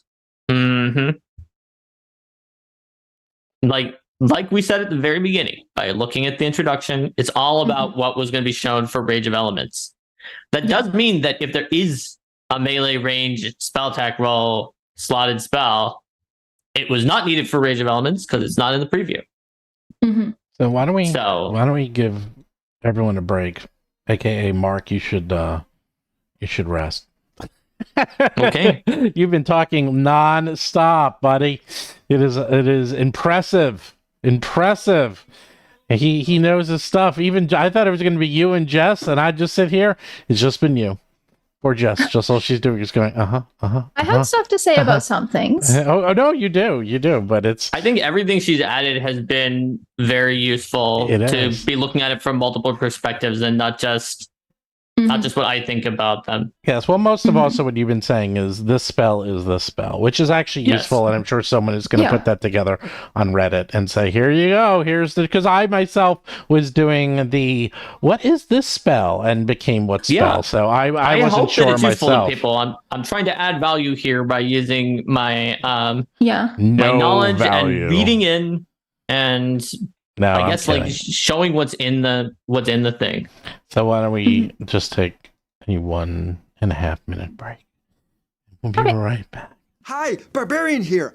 Are you a game master looking for an amazing game world rich in lore and strange new creatures to run your D&D or Pathfinder 2 game in? Well, look no further than the world of Battlezoo, Indigo Isles. The world of Battlezoo, Indigo Isles contains everything you need to set sail for adventure. Except maybe a boat. You're probably gonna have to buy your own boat. But the book itself contains a detailed overview of key locations on the Indigo Isles, dozens of story hooks and NPCs, and details on the ancient spiritual religion known as the Eld. Wow, that sounds spooky. Don't forget to take your weapons with you. You'll also get 15 new dragons as monsters, featuring the entire family of wild dragons from the Battlezoo Ancestry's Dragons book to help you murderize your players' precious characters. And you'll get gobs of new magic items to make them feel like they might have a chance. But they won't, will they? What's more, there are tons of new character options, 10 new ancestries, 10, and new archetypes and subclasses and heritages, and seven familiars native to the Indigo Isles. Remember, the world of Battlezoo Indigo Isles comes in 2 versions, one for D&D 5e and another for Pathfinder 2. Oh yeah, and they're releasing the PDF right after the Kickstarter ends. If you'd like a new fantastical world to amaze your players with, click the link below and back the Kickstarter today. Magus is losing a lot from losing Shocking Grasp. And now you're live. I think that like a particular build of Magus probably wanted Shocking Grasp because they just want to throw their slots on the highest damage spell.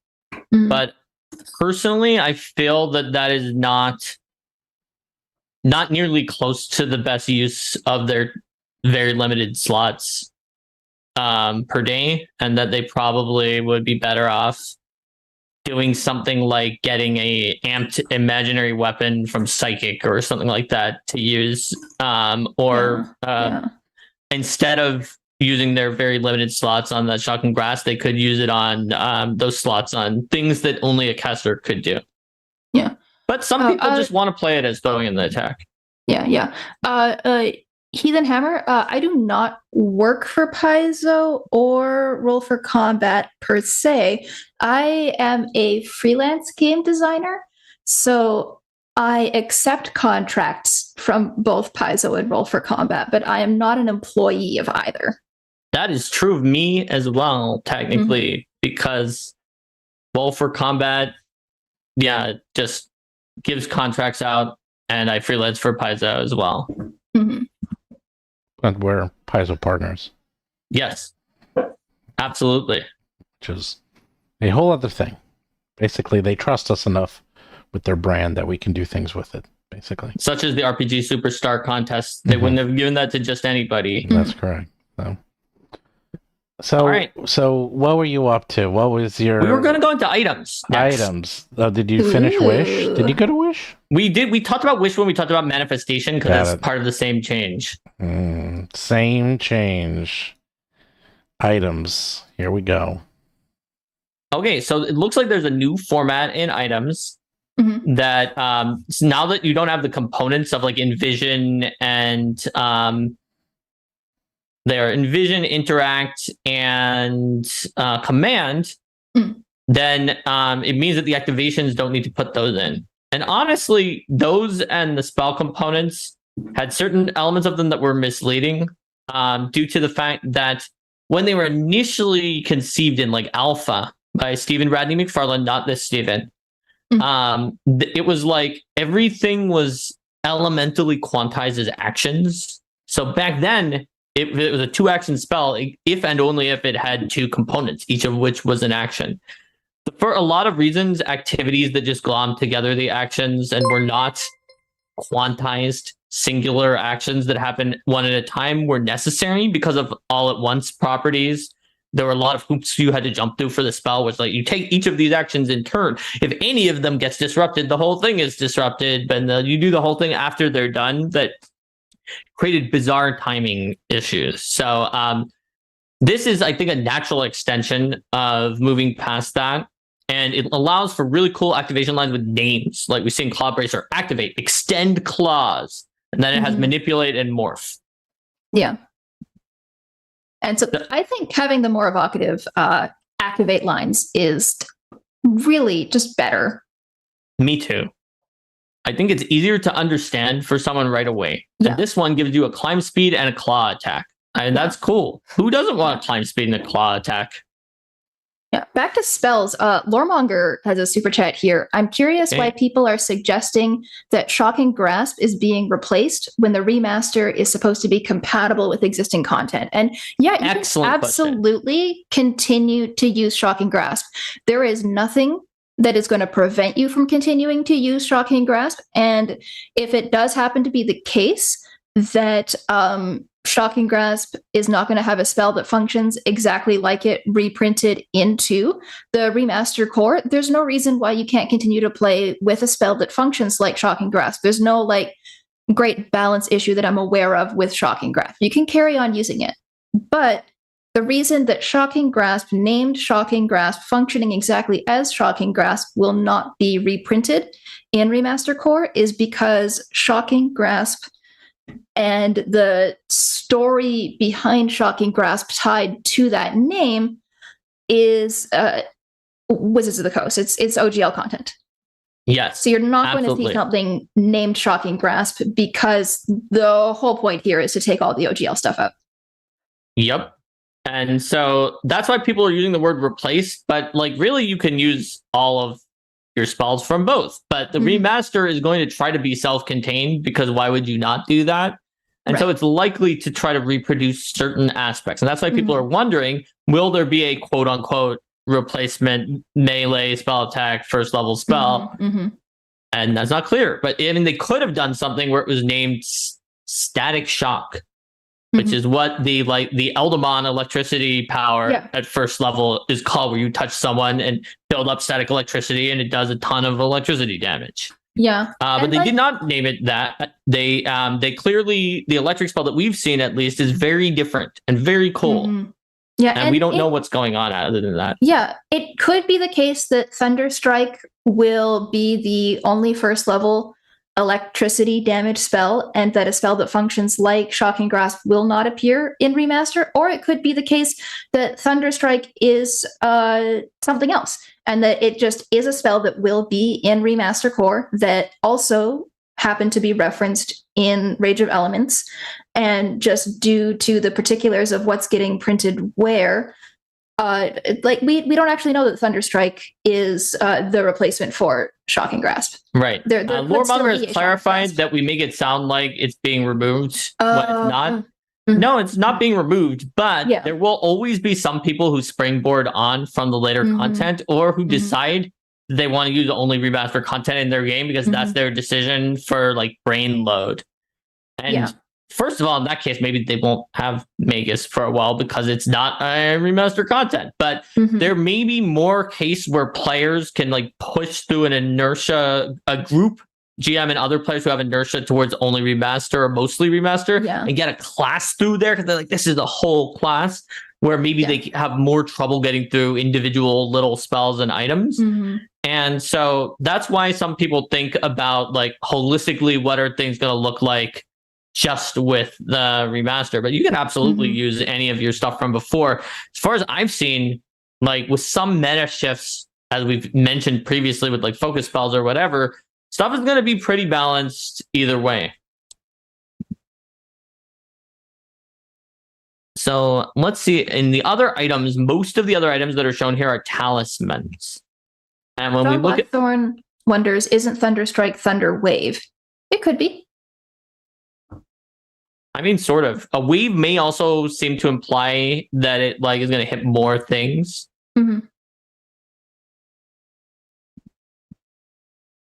So but yeah, we're just great role playing, Debbie. Whatever Steven said, I disagree. Yes, Steven. Oh boy. What? I didn't say anything. No, well, whatever it was. I barely have talked in 2 hours. It's totally true. Cheese of Ages, I suspect Thunderstrike might be the remaster of that rank 2 spell that is similar, Sudden Bolt. I doubt it because it's an adventure path spell, but like it's possible.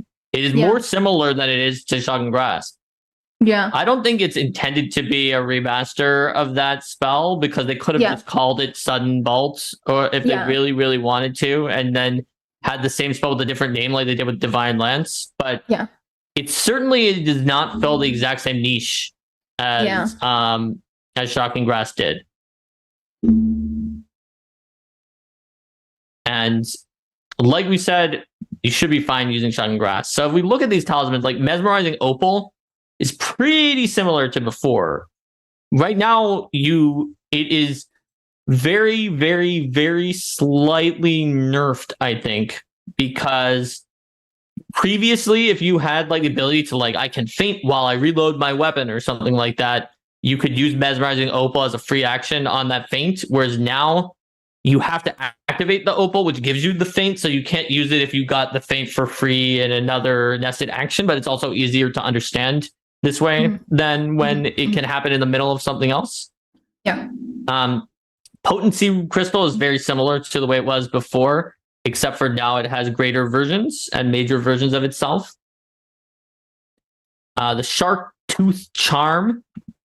Let me see. How has that changed from the Shark Tooth Charm that we all know and love from before? So the old Shark Tooth Charm was when you're trying to escape, then if you get a success, you get a critical success. If you fail, then they either have to release you or take 2d8 damage. And our new one is, once again, same situation, where it's very slightly nerfed in that if you had the escape action from something else, like a Liberator used a liberating step on you, or you used an ability, one of those abilities that's like attempt to escape 2 times, or any of those special actions, you wouldn't be able to use it with Shark Tooth Charm, but it's much easier to use in play.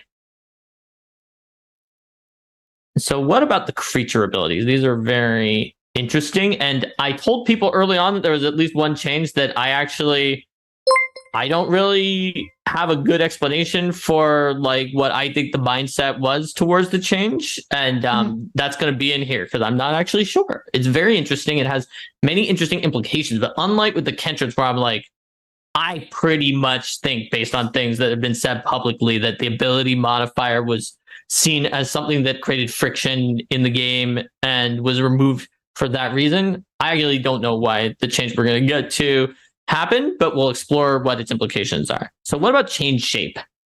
What changed in change shape exactly? That's one that I actually did not go through with a fine-tooth comb and check. Maybe it's that instead of being primal, it can be whatever appropriate magic tradition for the creature. Is that actually the only change?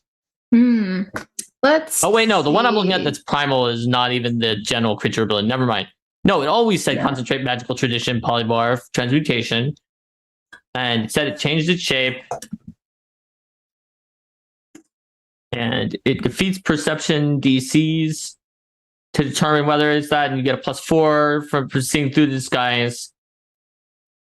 And it says what forms it can adopt. It did not gain special abilities, but based on the new shape, only the physical form, for example, speeds and strikes, might change senses or size. I don't actually see what changed. Maybe someone in chat does. If nothing is different in the body text, it might just be that it doesn't have the transmutation trait anymore. Yeah, the school. That could be it. That is technically a change. You're right. No, I bet that's what it is. Maybe there's something else and people will tell us. Yeah, I haven't compared line by line the body text of it, but if there's nothing different in the body text, if it functions the same, then it might just be taking transmutation out. Because I did it for most of these, but I remembered suddenly that I forgot to do it for change shape.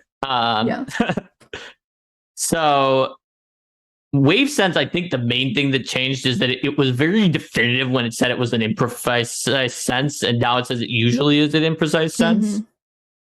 I think that's basically what changed. So the big change is that grab, knockdown, and push have been changed so that now they have to roll their athletics check without multiple attack penalty instead of getting an automatic regular success and not a critical success. Yeah. Now, if you asked me why it might have changed in the reverse direction, if it was initially this way and then changed the other way, I would have said, well, I think that there was a lot of appetite on the design team to simplify it so that you don't need to do as many rolls each time. But in this case, actually, more rolls were added, and it has some very unusual and interesting effects. I've noticed some people mentioning it online already as well, which is that like bosses specifically with grab were mostly buffed. Because the kind of creatures they want to grab, they usually will succeed, and they have a pretty high chance of critically succeeding, which means if they have improved grab and it's just a free action on every attack, they can just, every time they hit, fish for a crit success and restrain, which is drastically more debilitating than you could normally ever get from a grab. Whereas it's not a very significant change to knock down or push as much, since yes, sure, you can push them a little bit farther, or you can deal like 1d6 damage on the knockdown if you critically succeed, but the chance to fail hurts more for the bosses. But it makes it a lot harder for these creatures when they're like a pack of lower level wolves, where the first wolf comes in and then like tears at your leg and you fall onto the ground, and then the other wolves all kind of attack you for extra damage. That is a lot. That's become weaker. Minions and summoned wolves in a similar fashion. Like to some extent, the summoner who used those rules is stronger with grab against very weak enemies and weaker against a lot of enemies. Probably for an altogether weakening, because unlike a boss who's always going to be higher level than the PCs, the summoner, you don't know when they're going to be higher level or not. Yeah. So it definitely does mean that in certain circumstances, like very low level enemies with like improved grab can't like outsizedly stop you in your tracks on the battlefield. But it does mean that with the critical success, you can get really awkward. Also, big change. It always said you can spend an action to automatically extend the grabbed condition if you used grab. I would have expected it to say the monster can use grab again to extend the grab condition, or if it was restrained to make it grabbed. But it actually says it extends the grabbed or restrained condition automatically by 1 round. This is major because it means that that boss that restrained you can just keep you restrained forever without needing to critically succeed until you get out, which your escape might just not be high enough to get out, depending on your character. So this can be very brutal and make it so that your character could get like caught in a grapple loop pretty harsh against bosses. So I can't really say where it was coming from, but we can say that it will have some effects, and it's very interesting, and I'm interested to see what the effects will be. Overall, I think bosses with these abilities are going to get stronger, but that doesn't mean I think they were trying to make the bosses stronger. I think weak creatures with the abilities will get weaker, but that doesn't mean they were trying to make the wolf pack that drags you down into a weaker encounter. I'm actually just not sure. And I'm happy to hear. And for a lot of these, I can guess because things have been said publicly about opinions. But this one, like, I never heard anybody say anything one way or the other. So I'm really not sure. Yeah, gonna need those shark tooth charms. Yeah, exactly. And Juho points out they can't extend a grab on multiple creatures as a single action if they manage to get a grab up on multiple creatures. That is true. I think that being able to keep a restrain up is vastly more of a gain than the loss of being able to keep up multiple grabs, but that is something they can't do that they could do before. So any other questions about the monster special abilities themselves? Because I think that, and you have people in chat are saying this can be very debilitating for spellcasters. Absolutely. Did you see the 2 super chats? No, let's see. Yeah, there's one from Great Role Playing Debbie where she says, "I've heard a lot of complaints about the changes. All I heard was more dragons, and I'm sold," which is true. We're going to get like a greater variety of dragons and like new dragons, and so that's going to be very exciting to see. And then Debbie says, "Any fun details to add?"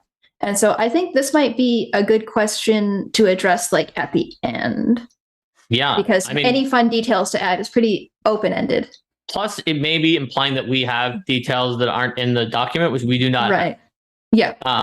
So, and then we also have Trash Loot says, I was hoping they would make talismans cheaper. They always feel like a waste of money to my players and me.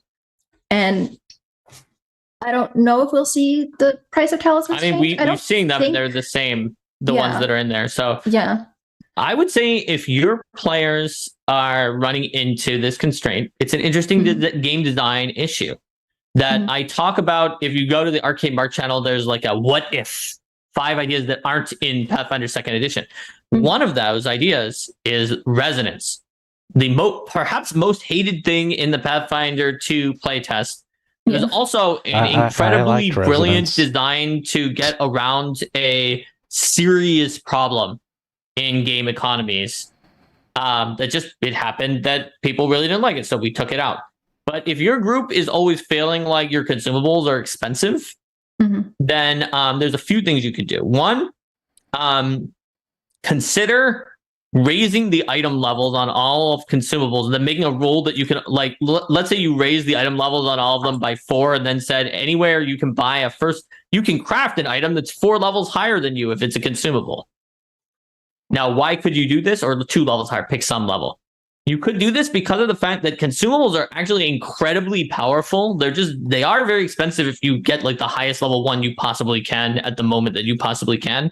So you may be able to change your players' expectations for consumables by making the number on them look higher with the same price and the same effects and the same ability to craft them. Another option is you could add resonance back in to the game and lower the price of consumables. Resonance was a non-gold piece economy because ultimately, even with the price that these consumables have, they still get ridiculously out of hand at late levels where it's just like, oh yeah, I have 9,200 potions of haste. It did cost me so much that at this point with 9,200 potions of swiftness, I have actually spent all of my money, but I do have 9,200 of them. Maybe I bought 92 and I just don't care because it's so much less than the items I would actually be buying instead of 9,200. So if you have a different way to stop consumable spam from being a significant problem in your game, like adding back resonance, you could then slash the costs of consumables too. Or use Gardens of Wonder, which are something I wrote for Treasure Vault, where they're kind of more like Estus Flask and Dark Souls in that they're consumables, but they come back each day. And you pay for them once and then you get them each day. That gives different incentives to go against hoarding and having like 100 of them because you can't. You only get a few of them each day. You should use them because they will expire at the end of the day and then you'll get the new ones.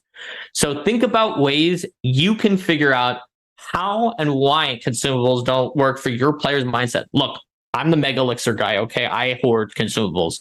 I'm terrible at using them. I would do great with gardens. Those are a good choice for me personally, because otherwise I'm not going to use my consumables and they're just going to sit there. So I'm not trying to say that players are like a problem or bad.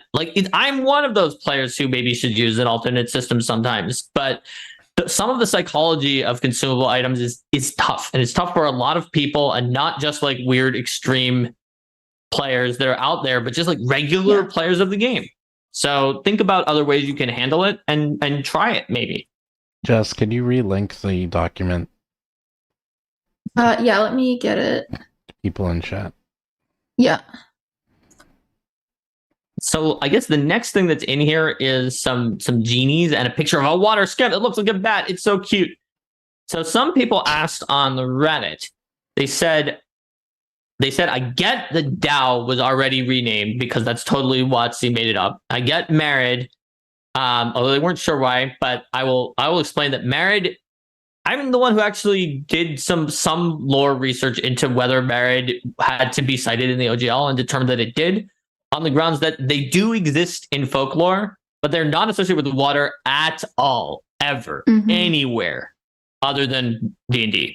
So therefore, you may find a running sort of almost Easter egg in Lost Omens books is that starting from the first one through a lot of them, I don't know where it would have stopped, but it probably did now that it's the remaster, that they have an OGL citation for Married. And Married is in like at least like 10 Lost Omens in a row, which is pretty funny. But it's just because it had to be OGL cited, so that had to be removed. Someone was like, what about Jinn, though? I think the problem with Jinn is that Jin is basically just the word genie. It's another sort of way to say the word genie. And so, like, it's very weird to be like, there's a genie, one of which is Jin, when it's like, no, that is genie. So having a separate name probably made more sense. And then having Ifrit and Ifrit that were just two different spellings of it was, I think, personal opinion time, never a very good decision to make, because it was just asking for like homophone issues and being like, no, I'm an Ifrit, not an Ifrit. Or people just pronouncing it Ifrit and being like, you're an Ifrit? No, I'm an Ifrit. So having just one of those and getting a different name for the versatile heritage as Nari, I think was just a good idea. Even though, yes, that one they wouldn't have had to change for OGL reasons, just to not have two of them. A lot of that is my personal opinions, though. And Rohit Kumar says Nari means woman in Hindi, so it's always going to sound a little silly to them. Okay, yeah, that is something I did not know until I saw it here. But at least it's not literally so close to the name of a creature that is also very highly linked to them that it causes confusion like every time. So after that, there's some stat blocks that they have in here for John and Jothum. Yeah, there's stat blocks for all of the like all of the genies. Yeah, and Fedan. Yeah. And Ifrit. And that's basically what we have left is those. Yeah. And that's because like we had like the powerful genies in like Rage of Elements, but you're probably going to want to use the basic genies together with them in encounters. So it does make sense that you wouldn't want to leave those out. And so it's very smart, I think, to include them in the remastered document because they're so big in the setting for Rage of Elements. Yeah. And so you have the base genies here and then the genie nobles in Rage of Elements. And so then anywhere where the genie nobles reference anything about the base genies, like statistically, everything for running the creature should be in Rage of Elements. But if you just want to like compare the two or run an adventure with both, especially for like the air genie is the one that was most significantly changed. Yeah, that's true because they're naturally invisible and they've got these turbulent skies and ominous dreams and hurricane blasts. So they've got some pretty significant differences here. Yeah, but having both of them available makes it easier to look at the two genies and see how the noble genie is more powerful or different. So there's a super chat question. It says there's actually two. There's one that's more related, even though it was after. So I'll do that first from Joseph Moore. Do we know if Paizo lost a lich? If not, why not? If yes, what are we going to do about the Graveland situation? They wouldn't have because it is folklore. The lich is pretty strongly folklore and is in like tons of things. So okay, we don't know for sure. I don't think we've seen them use the word lich anytime since then, but I think it's pretty unlikely. Lich is not one that we like cited the OGL before, for example, whereas Marad was one that we did. Yeah. Lich is not covered in the remaster preview, which makes sense because Lich doesn't really go with the themes of Rage of Elements. Yes. And while Rage of Elements, therefore, I don't think ever used the word Lich like in Rage of Elements, so we can't prove that they used it again after the remaster. I think there's no reason I have right now to suspect that they wouldn't have it. Like, based on my own internal barometer, which would have predicted, I think, all of them except Stone Skin maybe changing. And even then, I can see why. I just think that like Fireball probably could have stayed the same, and the new name is great too. So Trash Loot said, where can I find this resonance thingy anyway? So it's something that existed in the playtest, and basically you would get a number of like consumable and item activations each day based on your charisma and your level. And so you could make a more limited version of it that maybe has fewer uses and is based on consumables if you want. It wouldn't be too hard. One of the main problems is just like a lot of people didn't like it, and some of the people who didn't like it like specifically were like, it's fine except for not potions. I don't want it to include resonance, when potions were like one of the number one things that resonance was supposed to help with And arguably the thing that in other game systems, it has the consumable that's most likely to have a restriction on how often you can use them. I have read books and seen shows where it's like, I can only drink this many potions. My physiology can't handle it. Or it's like literally too much water for my body to process that is in the potion. I've seen that come up a lot of times in like various, especially when you're dealing with lit RPG and other things like that. Like potions are the ones that usually do get limited. So you can find it in Pathfinder playtest. You need to kit bash it a little bit, but you could definitely be a little looser with consumables if they had this second economy on them instead of the economy of, well, someday these are basically free if you. The only cost they have at higher levels is the annoyance that you have of needing to like go into your purse and deduct the money and then go into your pouch and add the items into it, which, to be fair, is a significant burden on many players who don't want to do that. And therefore, that's why not everybody has 200 like low level contingent items and things like that. So it looks like someone wanted the document link again. I can post it in the chat. I sent it, but I can't send it as a clickable I'll send it link. again. I'll send it again. So, and someone said, oh, you listen to lit RPGs? Well, I had to because I wasn't very familiar with them, but when we were doing dungeons, Steven is like, you have to look at some of these because like it's all over the place with people playing as being dungeons and all of these types of situations. So I started looking at more of them to help with creating some of these weird ancestries.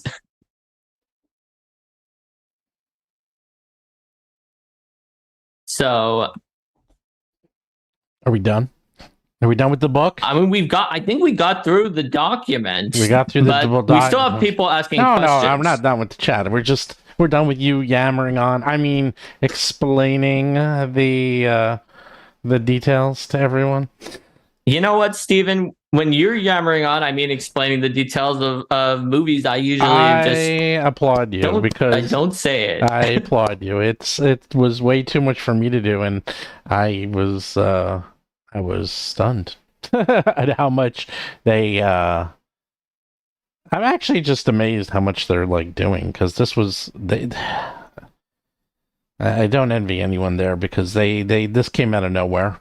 Think about how quickly they had to put this together after they suddenly received a sucker punch in the gut from the OGL thing, which they probably were not expecting, right? Or wait, what was the thing that was on Twitter that someone was saying like a backstab or whatever? Just like suddenly happened out of nowhere. I know. And how fast they did this. This is amazing work. They obviously had to work ridiculously hard. I know because just putting it together between the playtest and the final, that was brutal. During the winter holidays, when I already had a flight to go to like visit Linda's parents, and I was just at their house, just on my computer working on spells.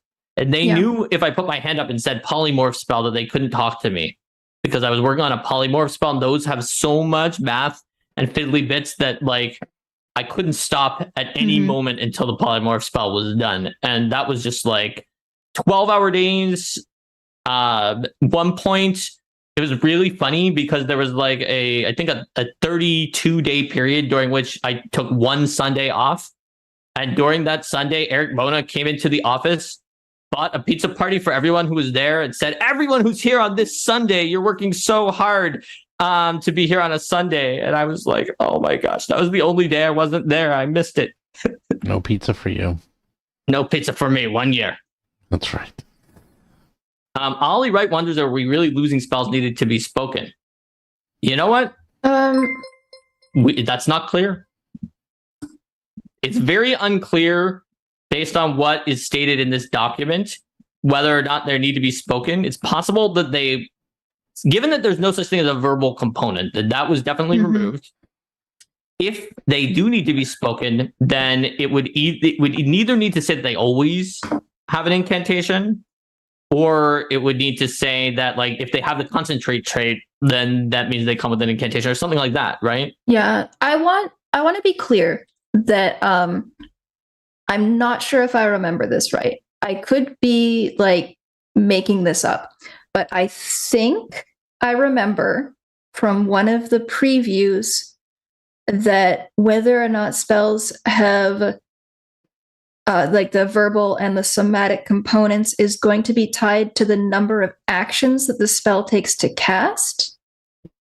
I don't remember hearing that, but Okay. I also did not listen carefully to all of the different times that they said things with like a fine-tooth comb, so you could be right. So everyone, we're not sure what the source. Yeah, I'm not sure. But I'm not sure. And I can't really, like, right at this moment, go and listen back to everything to see if that was the case. That seems, to me, that would be a little weird if you said that, like, here's what I'm thinking.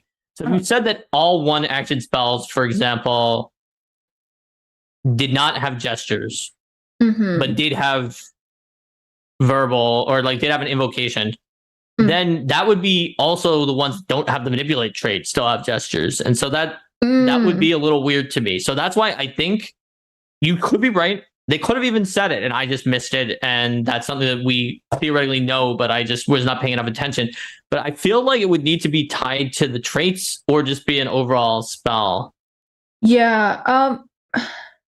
Because I know that is more or less kind of basically the way that it already was, right? Like if you go through all of the spells and you look at them and how many actions they take to cast, like for example, if you look at heal, 1 action heal is somatic, 2 action heal, 2 action heal is somatic and verbal, and then 3 action heal is material, somatic, verbal.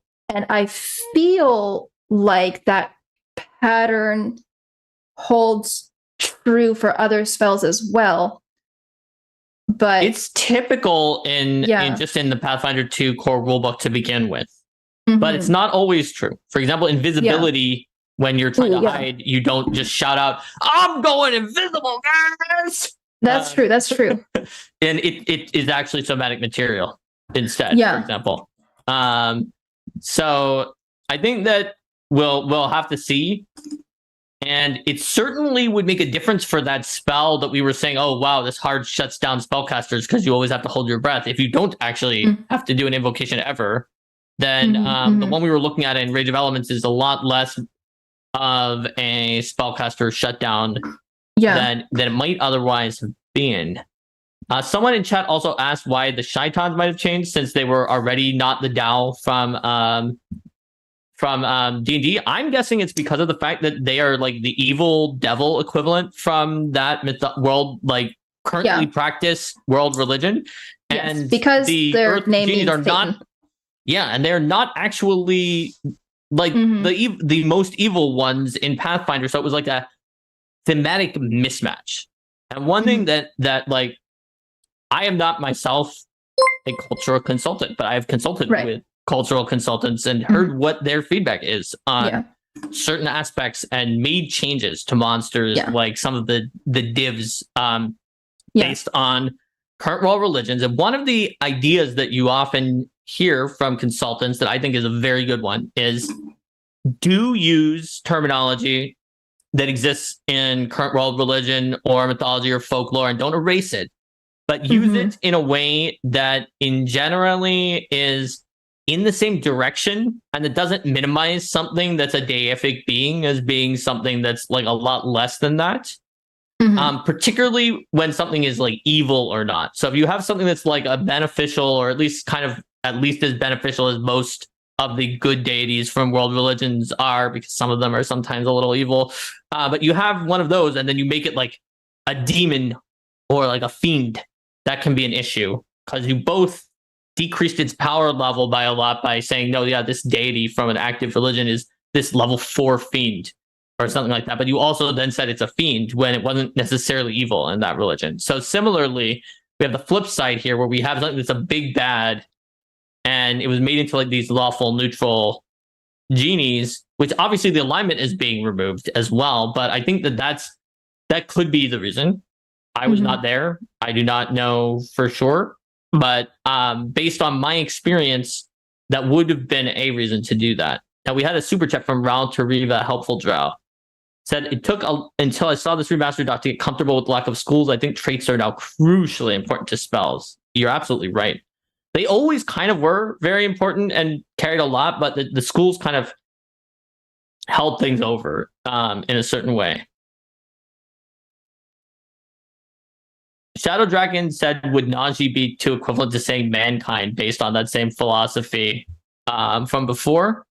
I'm not sure about that in terms of some of the words that are like not for powerful beings, but I know I've heard before when we were discussing things about divs in particular, that because as you may know, like some of those have names that are from current world religions that you want to make sure that you are not like saying that something is like super evil when it wasn't in the religion, and you're not minimizing the power level. Like it might be more okay if you have like a very big bad evil thing in a religion, like let's say Ahriman, Lord of the Divs, from Zoroastrianism.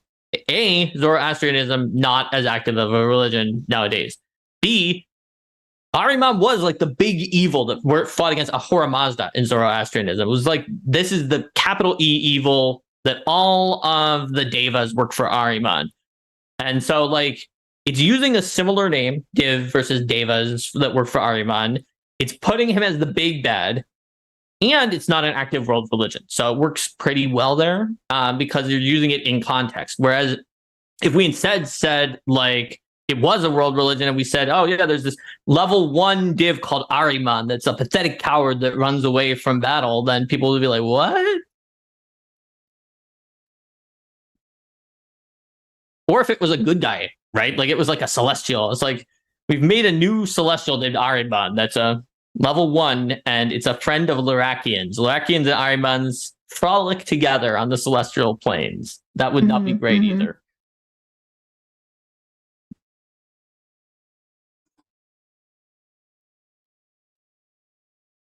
Do you see any more questions?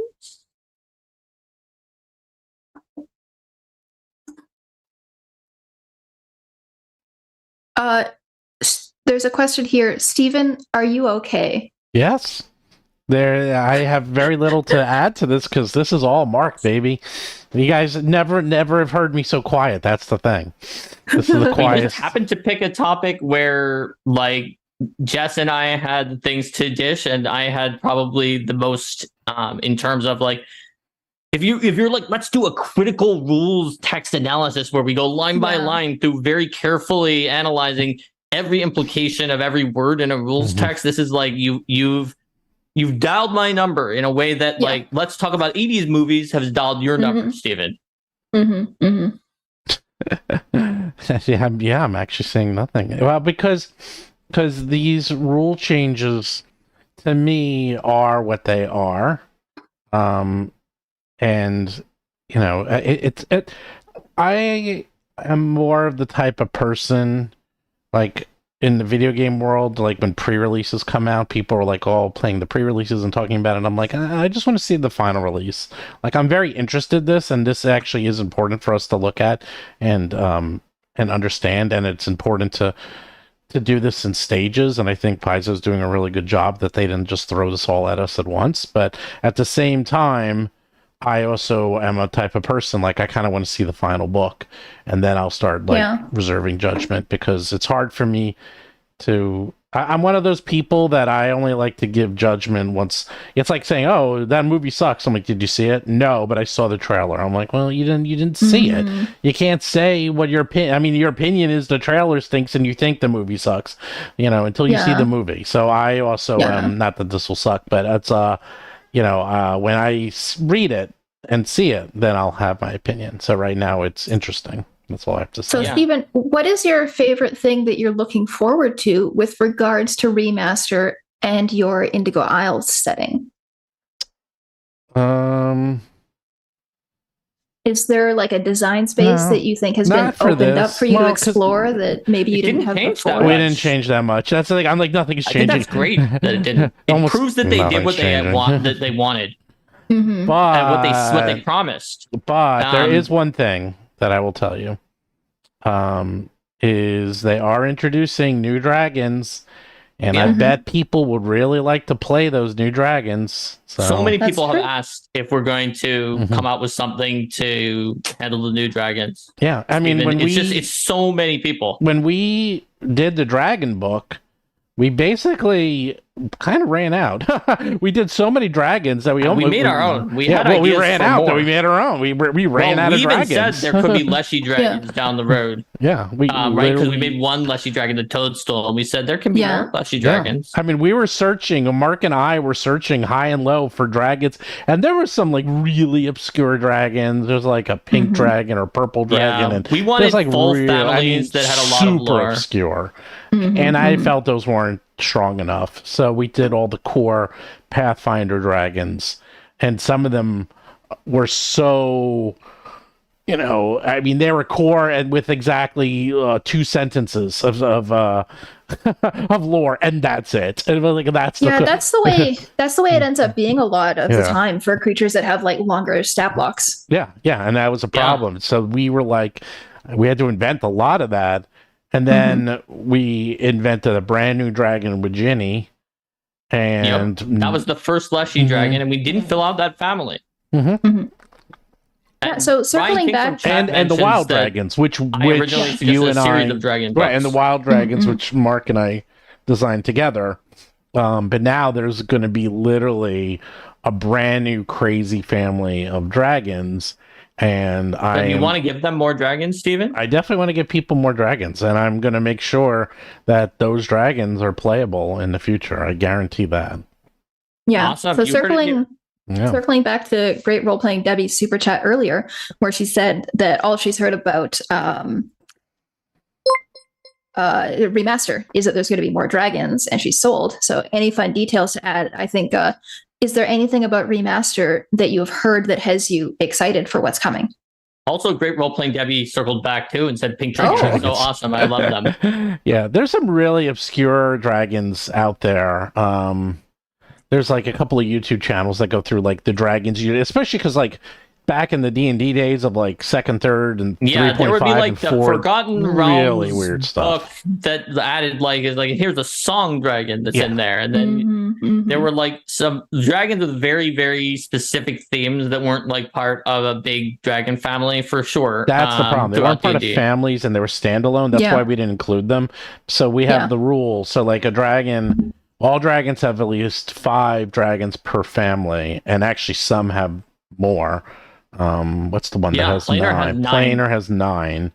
Because there's I guess 9 planes, so 9 dragons. 9 outer planes. Right, so 9 dragons. But otherwise, you know, and you kind of need a family, and that's sort of the construct of dragons. So I kept any individual dragons that were out. The only one we didn't do, and that was also because the book was getting too big. It was like, do we really need 49 dragons? It was like 45 seemed like a good cutoff. It's that because we had 9, and then we got the 1, and I was like 45 seemed good, and then we had the 1 with Ginny. But that is a school, and we did open the door for 4 more. Yeah, family. Yeah, sorry, was family, and we're gonna have 4 more in that family, and we actually discussed them with Ginny, so we know what they'll be, and I had so much fun making the wild dragons. It's a lot of fun. I love the wild dragons. That I'm definitely gonna make more dragons. So I mean, lots of people like Leshy dragons. Jess, do you like Leshy dragons? I do actually. I think they're pretty cool. There we go. So that's my number one thing, but unfortunately we won't be seeing that till next year because the monster book doesn't come out till next year. So we need to wait for Monster Core. But we had more ideas like the Leshy dragons that we can start working on now. And then we can add the ones that were new from Paizo later on if we want to do that. So actually, it's going to be a lot of fun. There'll be more than 59 dragons, I promise you that, for Battlesuit. There's already 45. There's 45. There's going to be more than that. There's going to be more. When will Battlesuit Best Race Strange and Unusual for Foundry VTT come out? It's done. It's actually been done for a little while. Here's the issue. It's going through testing right now, and I don't want to... I kind of want to release it while I'm here. and in case there's issues, and I don't really want to release it because it's sort of like if I release it and it's ready to go for next week and there's a problem, I can't fix it really. I mean, I'm going to be away, and it's a little bit more complex than a PDF. It's actual code. Like I'll actually have to go into a code base and resubmit it. It's actually easy, but it's not something I kind of want to do on the road. So I'm a little hesitant of releasing the Foundry module right before Gen Con. So if that's okay with people, I promise it's out. I mean, it's done. It's completely done.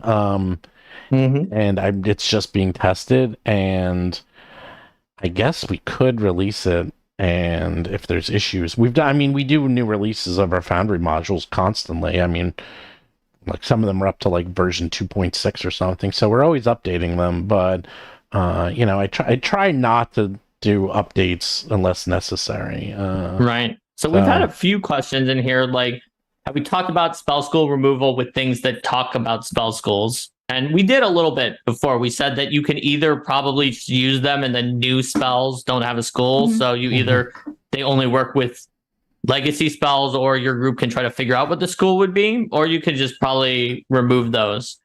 And those also could be things that if they're big enough, maybe some of them will get errata, just in the same way that we saw for alignment that they said, we'll put in some errata for certain of these things, but probably won't hit all of them. Another question was whether our Void Dragons will get a name change since the negative energy plane is called the Void. I don't think so. It's always been called the Void as like one of its names.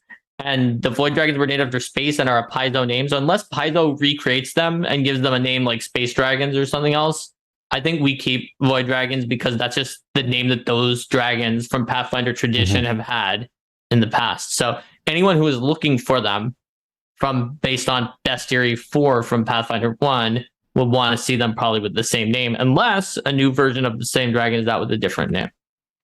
Okay. Actually, there's two very interesting questions, and I will answer these because this is actually interesting. Well, the first one is great role-playing Demi.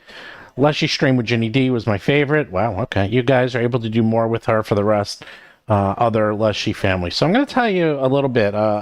Ginny D, I was working with her before she got like really, really, really famous. And really, really, really busy. And really, really, really, really busy. Exactly. So we and it was even that was tough to coordinate with her because she's very busy. So I have been talking with her, but we have all of her notes and we have the outline of what the rest of the family is. So if she can't do them, we will. And to be honest, she has already said that she doesn't have availability. Yeah. Steven, do you want to tell them who we're thinking of for potentially for Leshy Dragon? Sure. Well, do you want to announce yourself? Hello, it's me, other teal-haired woman. Who's not Ginny D. That's right. Ginny changed her hair color, and I've stolen both her power and her dragons. There you go. Wow. There you go. But just as much fun.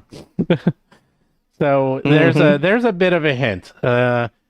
And I'm not ready to announce stuff yet. We just announced the Year of Legends like 2 days ago. So let me calm down on new announcements. We have wild, awesome things planned. We have a lot planned. And we're so excited that you're coming along. A lot of you are coming along with us on the World of Battlezoo Indigo Owls Kickstarter at kickstarter.rollforcombat.com and just doing these one at a time so we can get them to you. Yes. And so I think that's what we're going to plan to do in the future.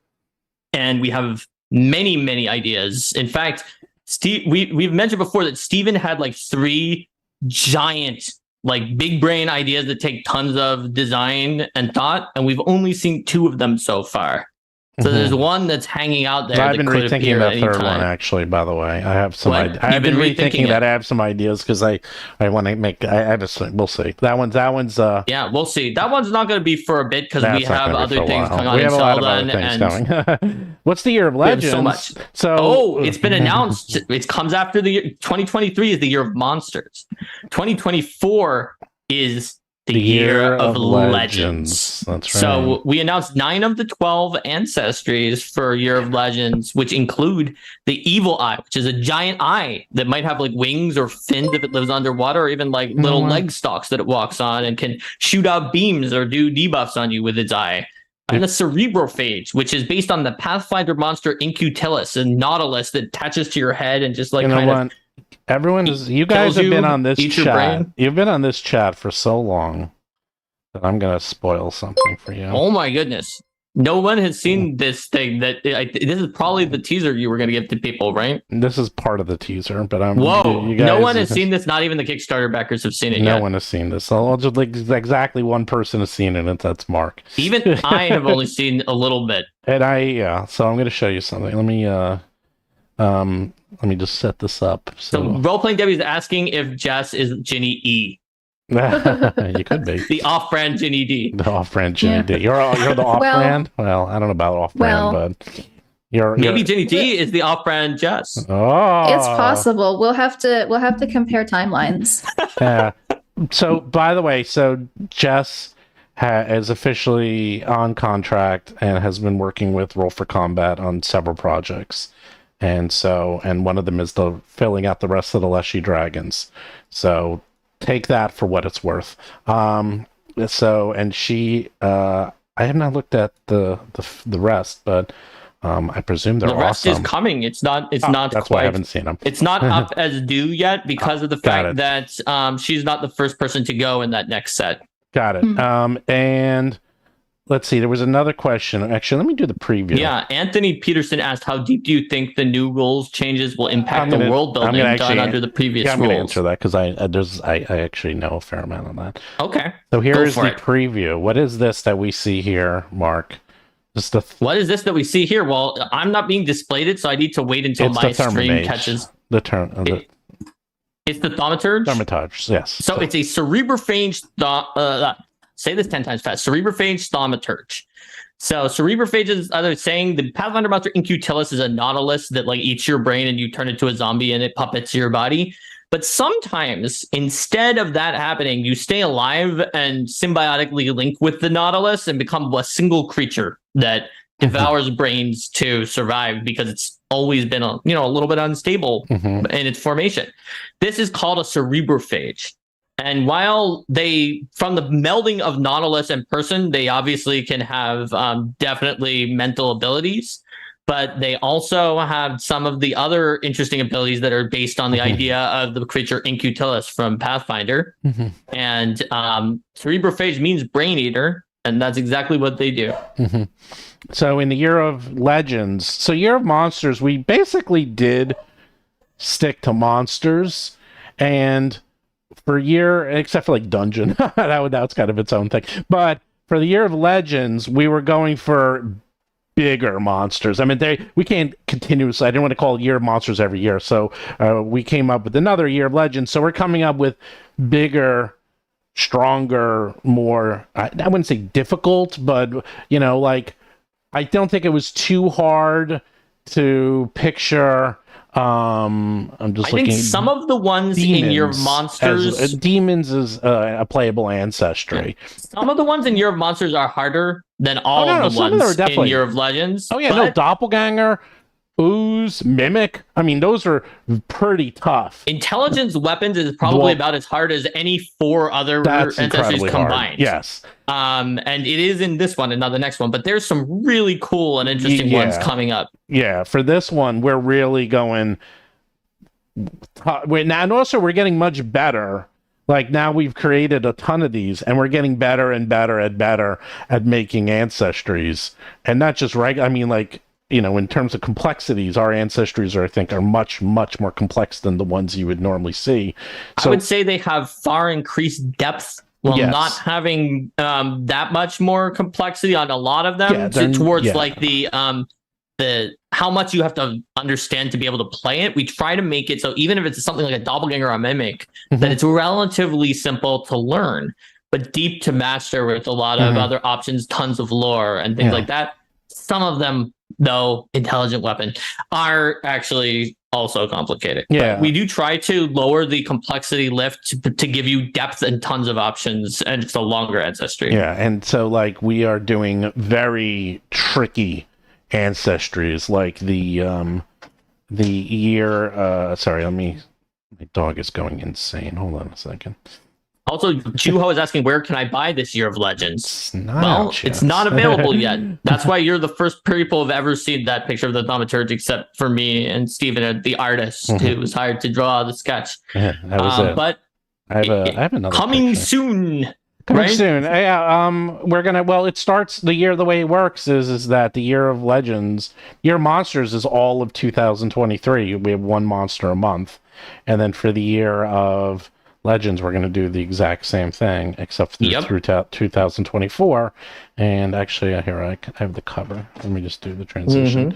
So that's awesome. that's the pseudo cover. It's not the final cover. It's 3 of the main ancestries, the mock-up. And let me let my dog in while you talk about those 3.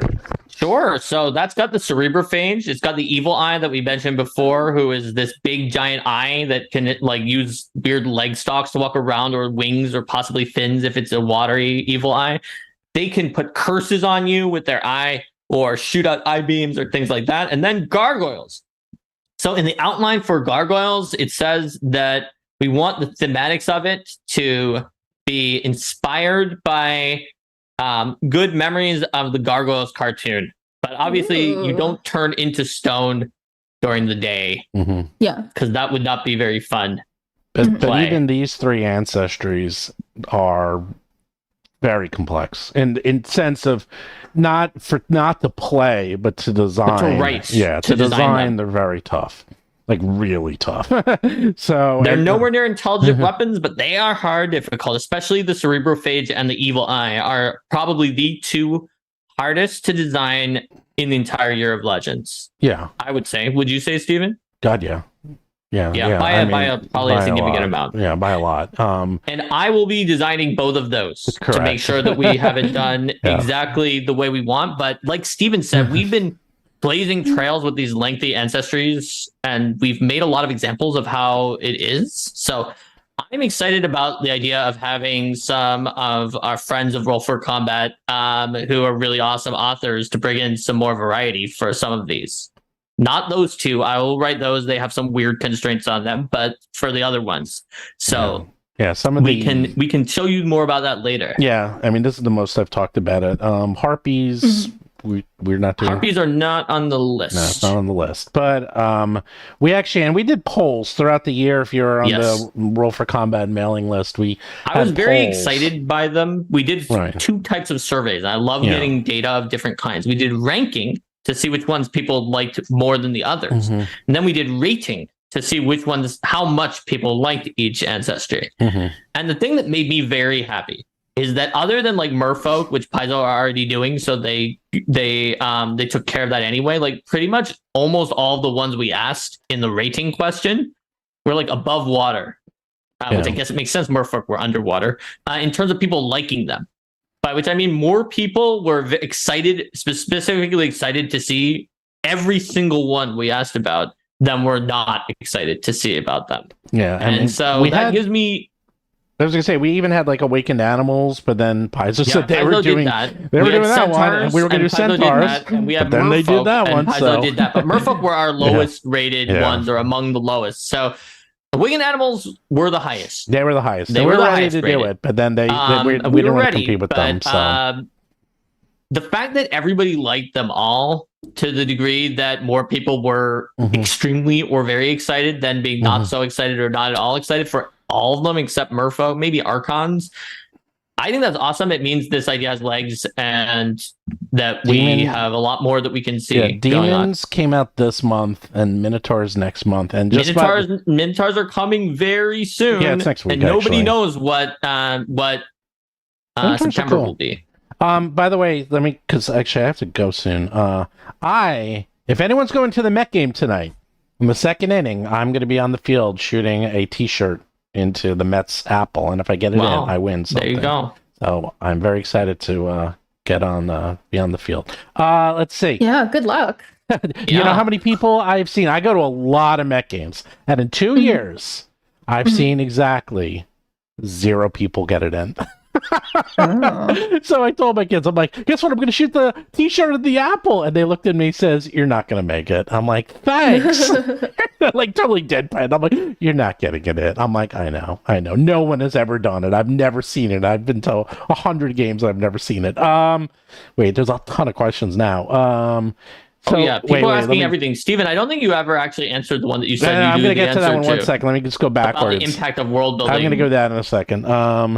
Let's see. Blah, blah, blah. Playful familiars. Rage of elements. Blah, blah, blah. Wait, someone said... It's not a blah, blah, blah, Steven. These are very interesting and salient questions. Was there a Gargoyles comic? Actually, they did announce a Gargoyles movie, believe it or not, like right after I announced this. So I was like, ooh, good timing. Nice. I know, it was very good timing. Evil Eye. I really liked that series. I just did. Someone wrote Evil Eye whenever... I liked Shakespeare, and I think it was based on my love of the Gargoyles cartoon. It says, whenever I think of creatures of the Evil Eye, they think of the Final Fantasy series. Well, we got good news for you. Because if you like the Final Fantasy Evil Eyes, you're probably going to like ours, because we use that as a... we didn't base them exactly on the Final Fantasy one, but there's many different eye creatures that have existed throughout time. Some of which may be tyrants in Wizard of the Coast, some of which may be evil eyes or Arimans from Final Fantasy. And we're trying to distill the essence of Big Scary Eyeball into a completely new creature that nobody has seen exactly this creature before, and I hope that everybody is going to really like it. And someone know where the hands on chains hanging from the belt. That's just fun, because hey, you never know when you need a hand. We had a super chat about Indigo Isles level 5 to 12 on Foundry. Well, level 5 and those are out. Indigo I thought Isles, they were out. That's why I wanted to ask you. Not to 12. Well, levels. It only goes to level 11. So there's 3 so there chapters. Is no level 12 because there is no level 12. I know. So there's chapters 1 through 12. It's chapters 1 through 8, and all the front matter and all the back matter are in. And I literally spent all day, I think it was Monday, doing the icons for chapters 9, 10, 11, 12. If you ever wonder who does all those awesome icons, it's me. It's Steven. And he does everything. I know. So I was working on the icons all day. So those will be out. Now, we're working on it, actually. Chapter 3 is the toughest because there's a lot of things in that chapter. It's going. It's a catch-22 because we have everything set and ready to go in the format, but they're working on it. So as soon as that's done, we'll be out. But you should have more than enough. You have chapters 1 through 8, which brings you all the way up to level 7, 8, something like that. I forget what level. I think up to level 8, and so that'll take you a while to get through. When is the Year of Legends? We're planning on having. I'm not sure if we're going to do a Kickstarter in October ish, or have the way for you to subscribe or buy it on the Battlezoo, or both. I'm still looking into that, but you're going to be able to get it and then purchase it soon. And then when you get it, you'll pick up just like the Year Monsters, exactly the same. I think both would be good if we can, but it may have some logistical things. I'm looking into it because it's tricky. And so finally, how will the new ruling changes impact the world building done under the previous Pathfinder 2nd Edition rules aside from magic? Actually, I thought this question was a little different. I thought they were asking about like Foundry or something. They were actually asking about. There was a different non-super chat person who was wondering about Foundry. That's what I read. I got them confused. It was near that point in time. Done under the previous rules aside from magic. Pretty much nothing except name change, and you can see that because Rage of Elements is basically a lore book with a class and some monsters, but it's mostly it's a lore book. There's a lot of lore in that book. I mean, Jess knows. I mean, what do you think? Because it's like, you saw the changes. Like, you see how they just took names and changed it, and that's it, really. Yeah, I think Rage of Elements is a good example of how lore will change with Remaster, because everything for Rage of Elements was written before we knew that Remaster was going to happen, and then it was changed to accommodate Remaster and become the first book released out with Remaster. So we're seeing like the genie names change, some spells that are referenced have changed their names, and a couple location names that were inherited from Dungeons and Dragons cosmology. For example, the City of Brass had its name changed, but largely everything that was written for the book is pretty much the way that it was. Like the places that there are the most significant changes are the things like the changed names of spells on the spell lists of monsters. There isn't, as far as I'm aware, anything in the book where like entire sections needed to be cut. Like the only thing I can think of that was like cut because of Remaster was just they announced that they were going to do that Metal Druid class archetype to remove the restriction on druids wearing metal armor. But then that was removed not because it was like a problem with Remaster, but because Remaster was an opportunity to just bake that into the base class and to just put that into the core book instead of having it in Rage of Elements. So that's really the most significant thing getting removed out of Rage of Elements that I can think of. As far as the lore is concerned, and I do think that the elemental planes are one of the places where a significant amount of lore was inherited from the OGL, for example, the City of Brass and other things like that. Like the plane of fire is more similar between D&D and Pathfinder than, say, like I don't know, more similar than like Corvosa is to the Sword Coast, right? Right. Not that the Sword Coast is in OGL, but you know what I mean, right? Like yes. the elemental planes are a place where a lot of things had kind of stayed the same, whereas Golarion is an entire new, fresh setting. Yeah, I mean, lore, and so sorry, I was going to say we lore saw books aren't so gonna, little change. Yeah, in lore Rage of books are not Elements. going to change that much. As simple as that. And world building is not going to change that much. I mean, what changes is it's the changes. I think are going to be like lore and mechanics coming together more closely.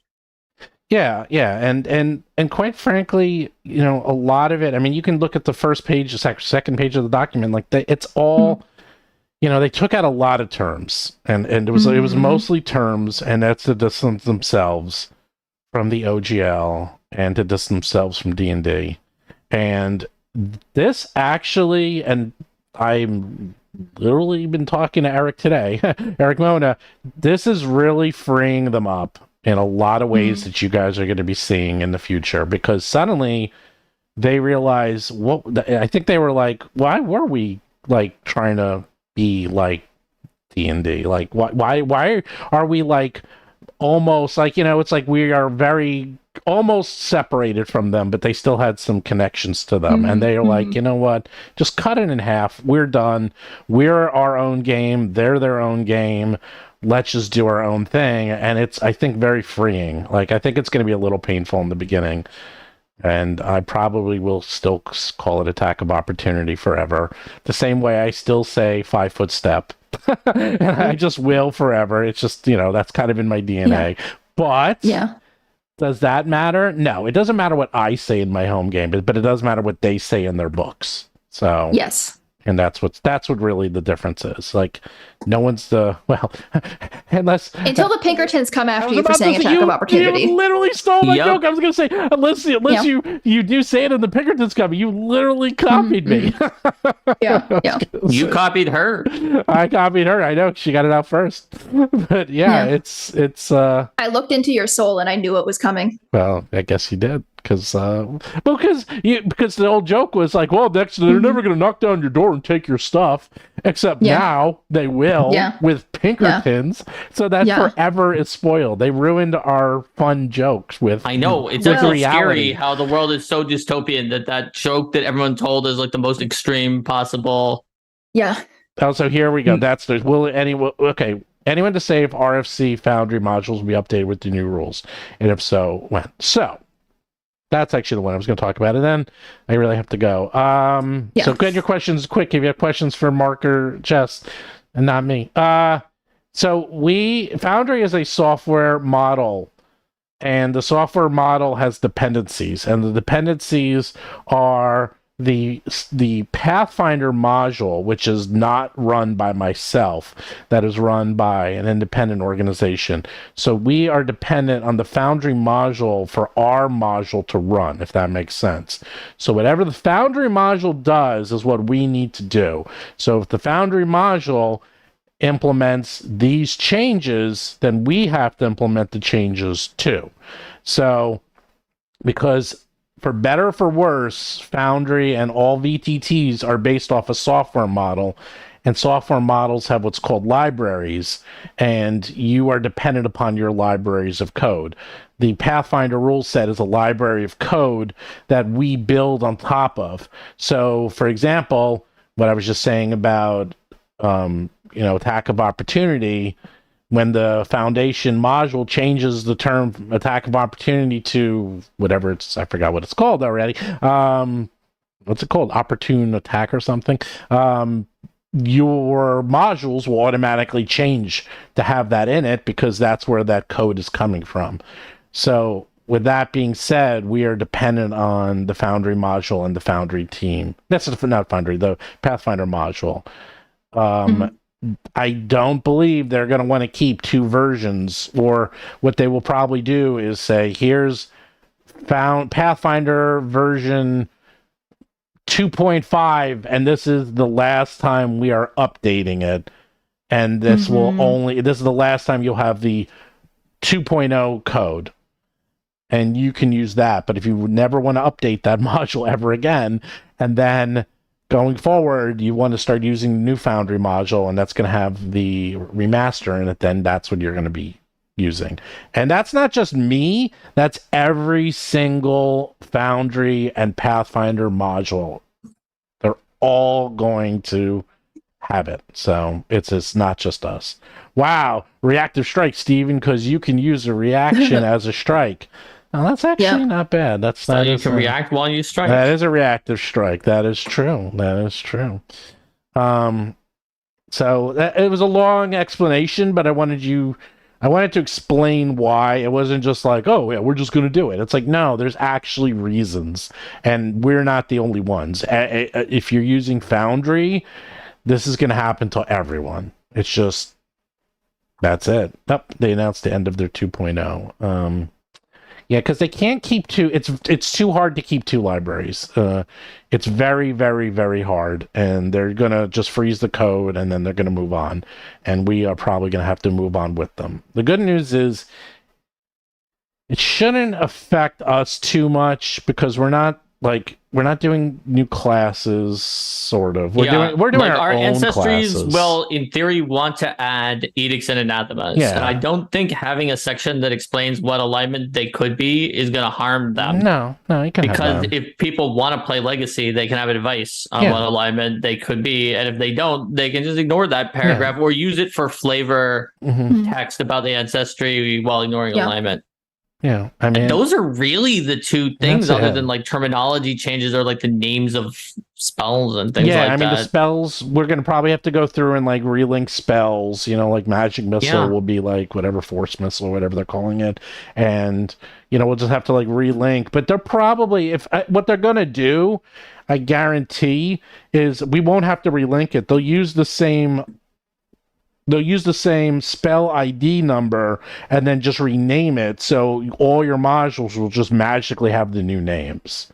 I'm not on that team, but as a coder with 40 years experience, that's the correct way to do it. So I would think they're going to do it that way, because if they don't, it would be an absolute nightmare for everyone. So let's hope they do it the right way. I think they will. They're pretty smart. So that seems likely to me. Yes. Will we have to update the monsters, though? No, they should. What I just said with updated spells, no, it should relink to the updated spells. So the spells. We may have to go through them. We'll probably have to go through them, yeah. And just check to make sure. Yeah. Because, for example, if we decide to use the new spells and not use old spells, then there could be monsters that have a shocking grasp, and we have to decide whether we want a thunder strike, or let's say there's a touch range non-electric spell, and decide which one makes sense for the monster. Or you keep shocking grasp in there. Like we can pull any of those triggers. I doubt that when they have to pull the trigger on which version they're going to be using, but that doesn't necessarily mean that they're going to like kill all of the older spells either. I don't know for sure what they're going to do. No, they removed the backwards compatibility because the new ID keeps it. Yeah, you're right. Yeah, that makes sense. I don't think they're going to do backwards well, whatever. They're going to make it. It works going forward. And you know what? I'm on that team, and we're talking to them, and whatever they start to say, they're starting to work on it, I believe, or they're definitely thinking about it, because we've had conversations with Foundry about this, but it hasn't started just yet. But we are going to be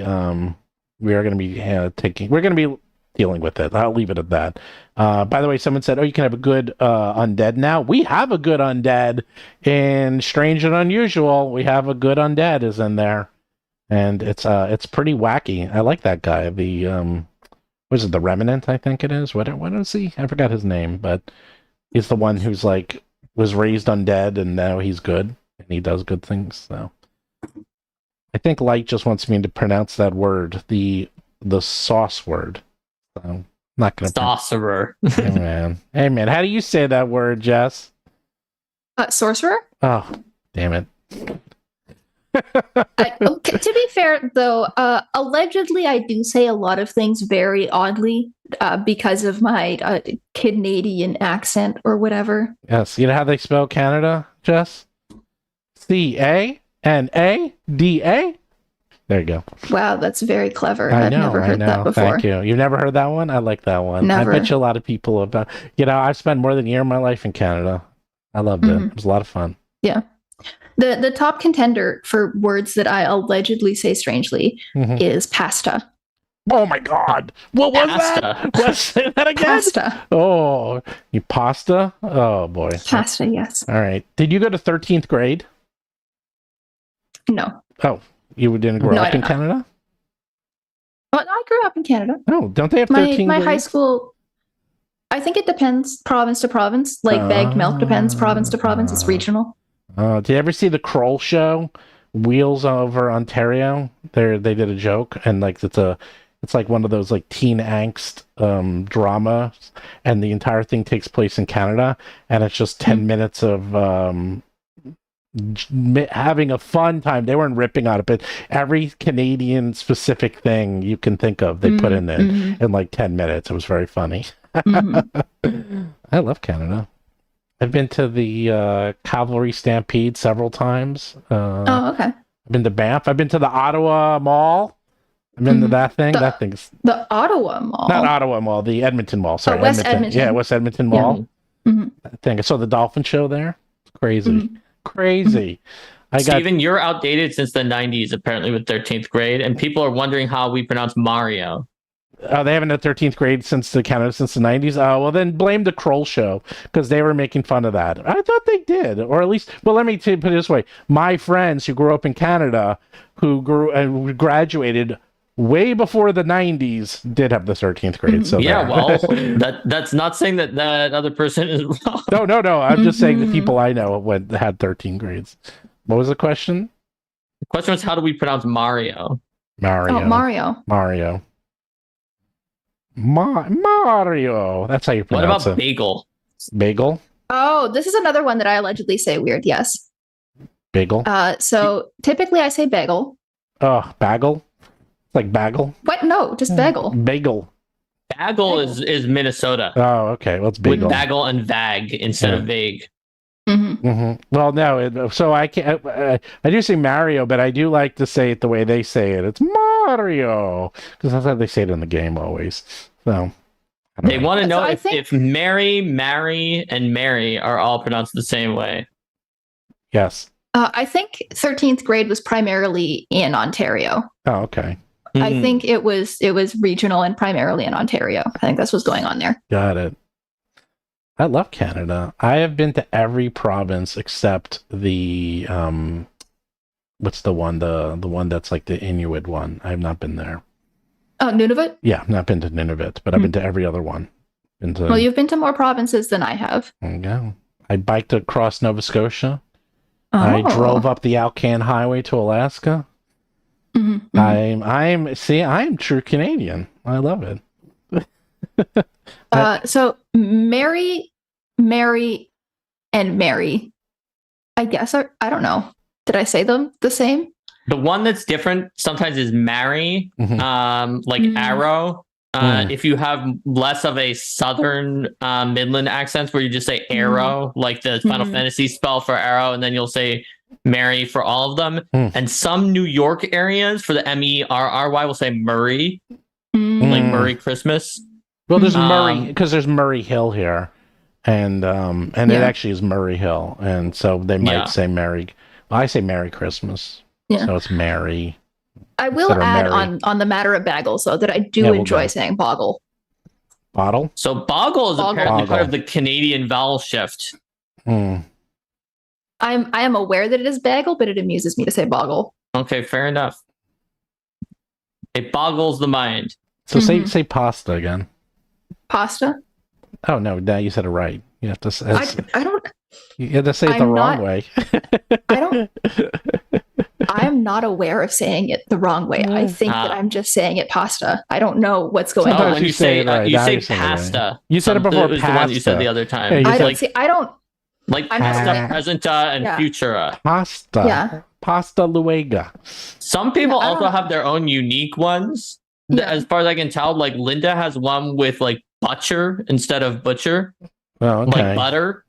And I just don't. I don't think that's any of like the normal accents. That's just like a special Lindaism on that one. Well, New Yorkers, it's just a thing. They take their Long Island. I'm trying to think. It's like you take you put extra D's in the words. That's what I do. I put D's in words. So, and then you kind of like. I mean, obviously, every place has their own way to talk. And it just is what it is. But the good news is, at least, I mean, people say I have a New York, but not a Long Island accent, which is good, even though I'm from Long Island. And I'll take a New York accent. That's fine. I don't want the Long Island accent. So, but that's kind of a myth, the Long Island accent. But I will tell you where there is a real accent, and that one's a strong accent, and that's Pittsburgh.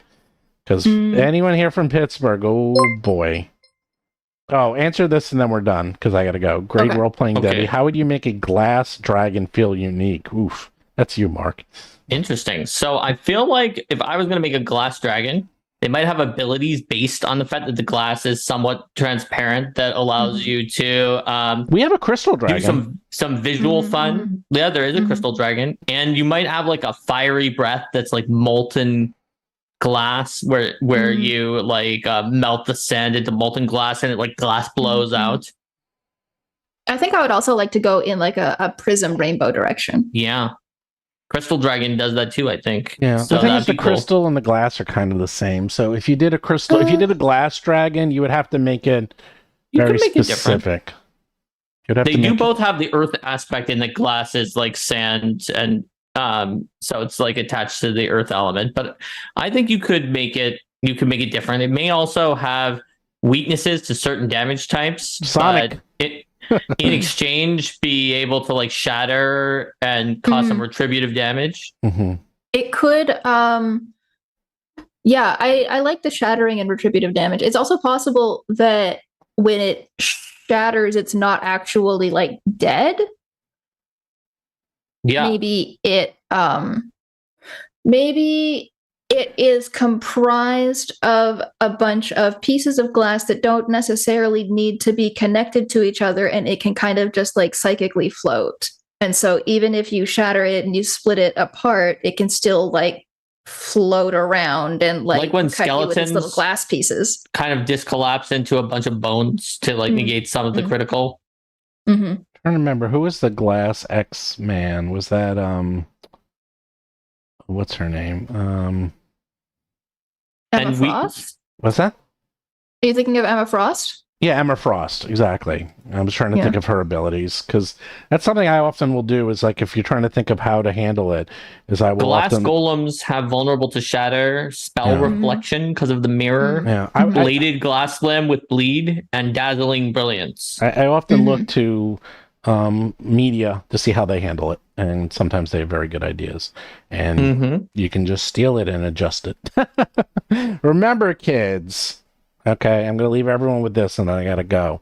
If you steal from one source, it's plagiarism. But if you steal from multiple sources, it's inspiration. Remember that. If you work Legal together with Stephen Glicker. Everything we make is synthesized from everything that goes into our brain. So, all right, 3.5 hours. That's a long stream, but everyone seemed to enjoy But we had themselves. a lot of engagement, some really great comments from chat. I think people here have some good insights into the remaster, and I hope that the three of us, or yes, okay, Steven, it was mostly the me three and of Jess. us. Okay, to you and Jess nodding and approving, and me falling asleep. I hope that we brought in some interesting insights that you might not have thinking of. I've actually now seen the Joshua Birdsong designer thing go in 3 different places that I've been, and it has now stopped being attributed to me. It's just been like, somebody said that this was on there. So I hope that means that we revealed some interesting things that people are excited about, and that I hope that you're all as excited about the remaster as we are. Well, for and don't forget, I will be at Gen Con next week, and I have 2 talks on Saturday, 1 to 10 and the Kickstarter is active. The Kickstarter, do check that out, please. We're gonna have another preview of Year of Legends if you back any tier, and you'll get it. Plus, you can come up with an island idea and make Mark Seifter write it. Yeah, you can come up with islands ideas. Even if you back the lowest PDF tier, you can put one in the hat. Jess will be at Gen Con, but she's going to be like masked, so you might not see her, but she has her hair. Well, that's what she's using. I'm very recognizable, not only my hair, but also my variety of eccentric wizard robes. Oh my god. Really? I didn't know. I didn't know You've seen me in my wizard robes. You have at PaizoCon. I didn't know that was a wizard robe. I was transfixed by the hair. Thought that was typical Canadian garb. I thought, well, have you ever seen what Rush used to wear? Remember Rush? They used to wear robes. They used to wear kimonos all the time. So I'm like, it's a Canadian thing. Okay, I guess you're not a Rush fan. Anyhow, come on, Geddy Lee. He's like a national treasure. Bye, everyone. See you at Gen Con. If we don't do a stream, we'll probably do a stream next Tuesday.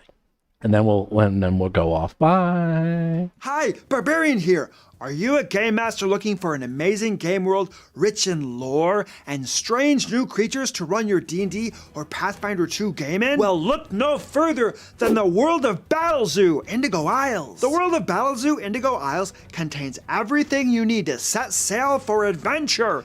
Except maybe a boat. You're probably gonna have to buy your own boat. But the book itself contains a detailed overview of key locations on the Indigo Isles, dozens of story hooks and NPCs, and details on the ancient spiritual religion known as the Eld. Wow, that sounds spooky. Don't forget to take your weapons with you. You'll also get 15 new dragons as monsters, featuring the entire family of wild dragons from the Battlezoo Ancestry's Dragons book to help you murderize your players' precious characters. And you'll get gobs of new magic items to make them feel like they might have a chance. But they won't, will they? What's more, there are tons of new character options, 10 new ancestries, and new archetypes and subclasses and heritages and seven familiars native to the Indigo Isles. Remember, the world of Battlezoo Indigo Isles comes in 2 versions, one for D&D 5e and another for Pathfinder 2. Oh yeah, and they're releasing the PDF right after the Kickstarter ends. If you'd like a new fantastical world to amaze your players with, click the link below and back the Kickstarter today.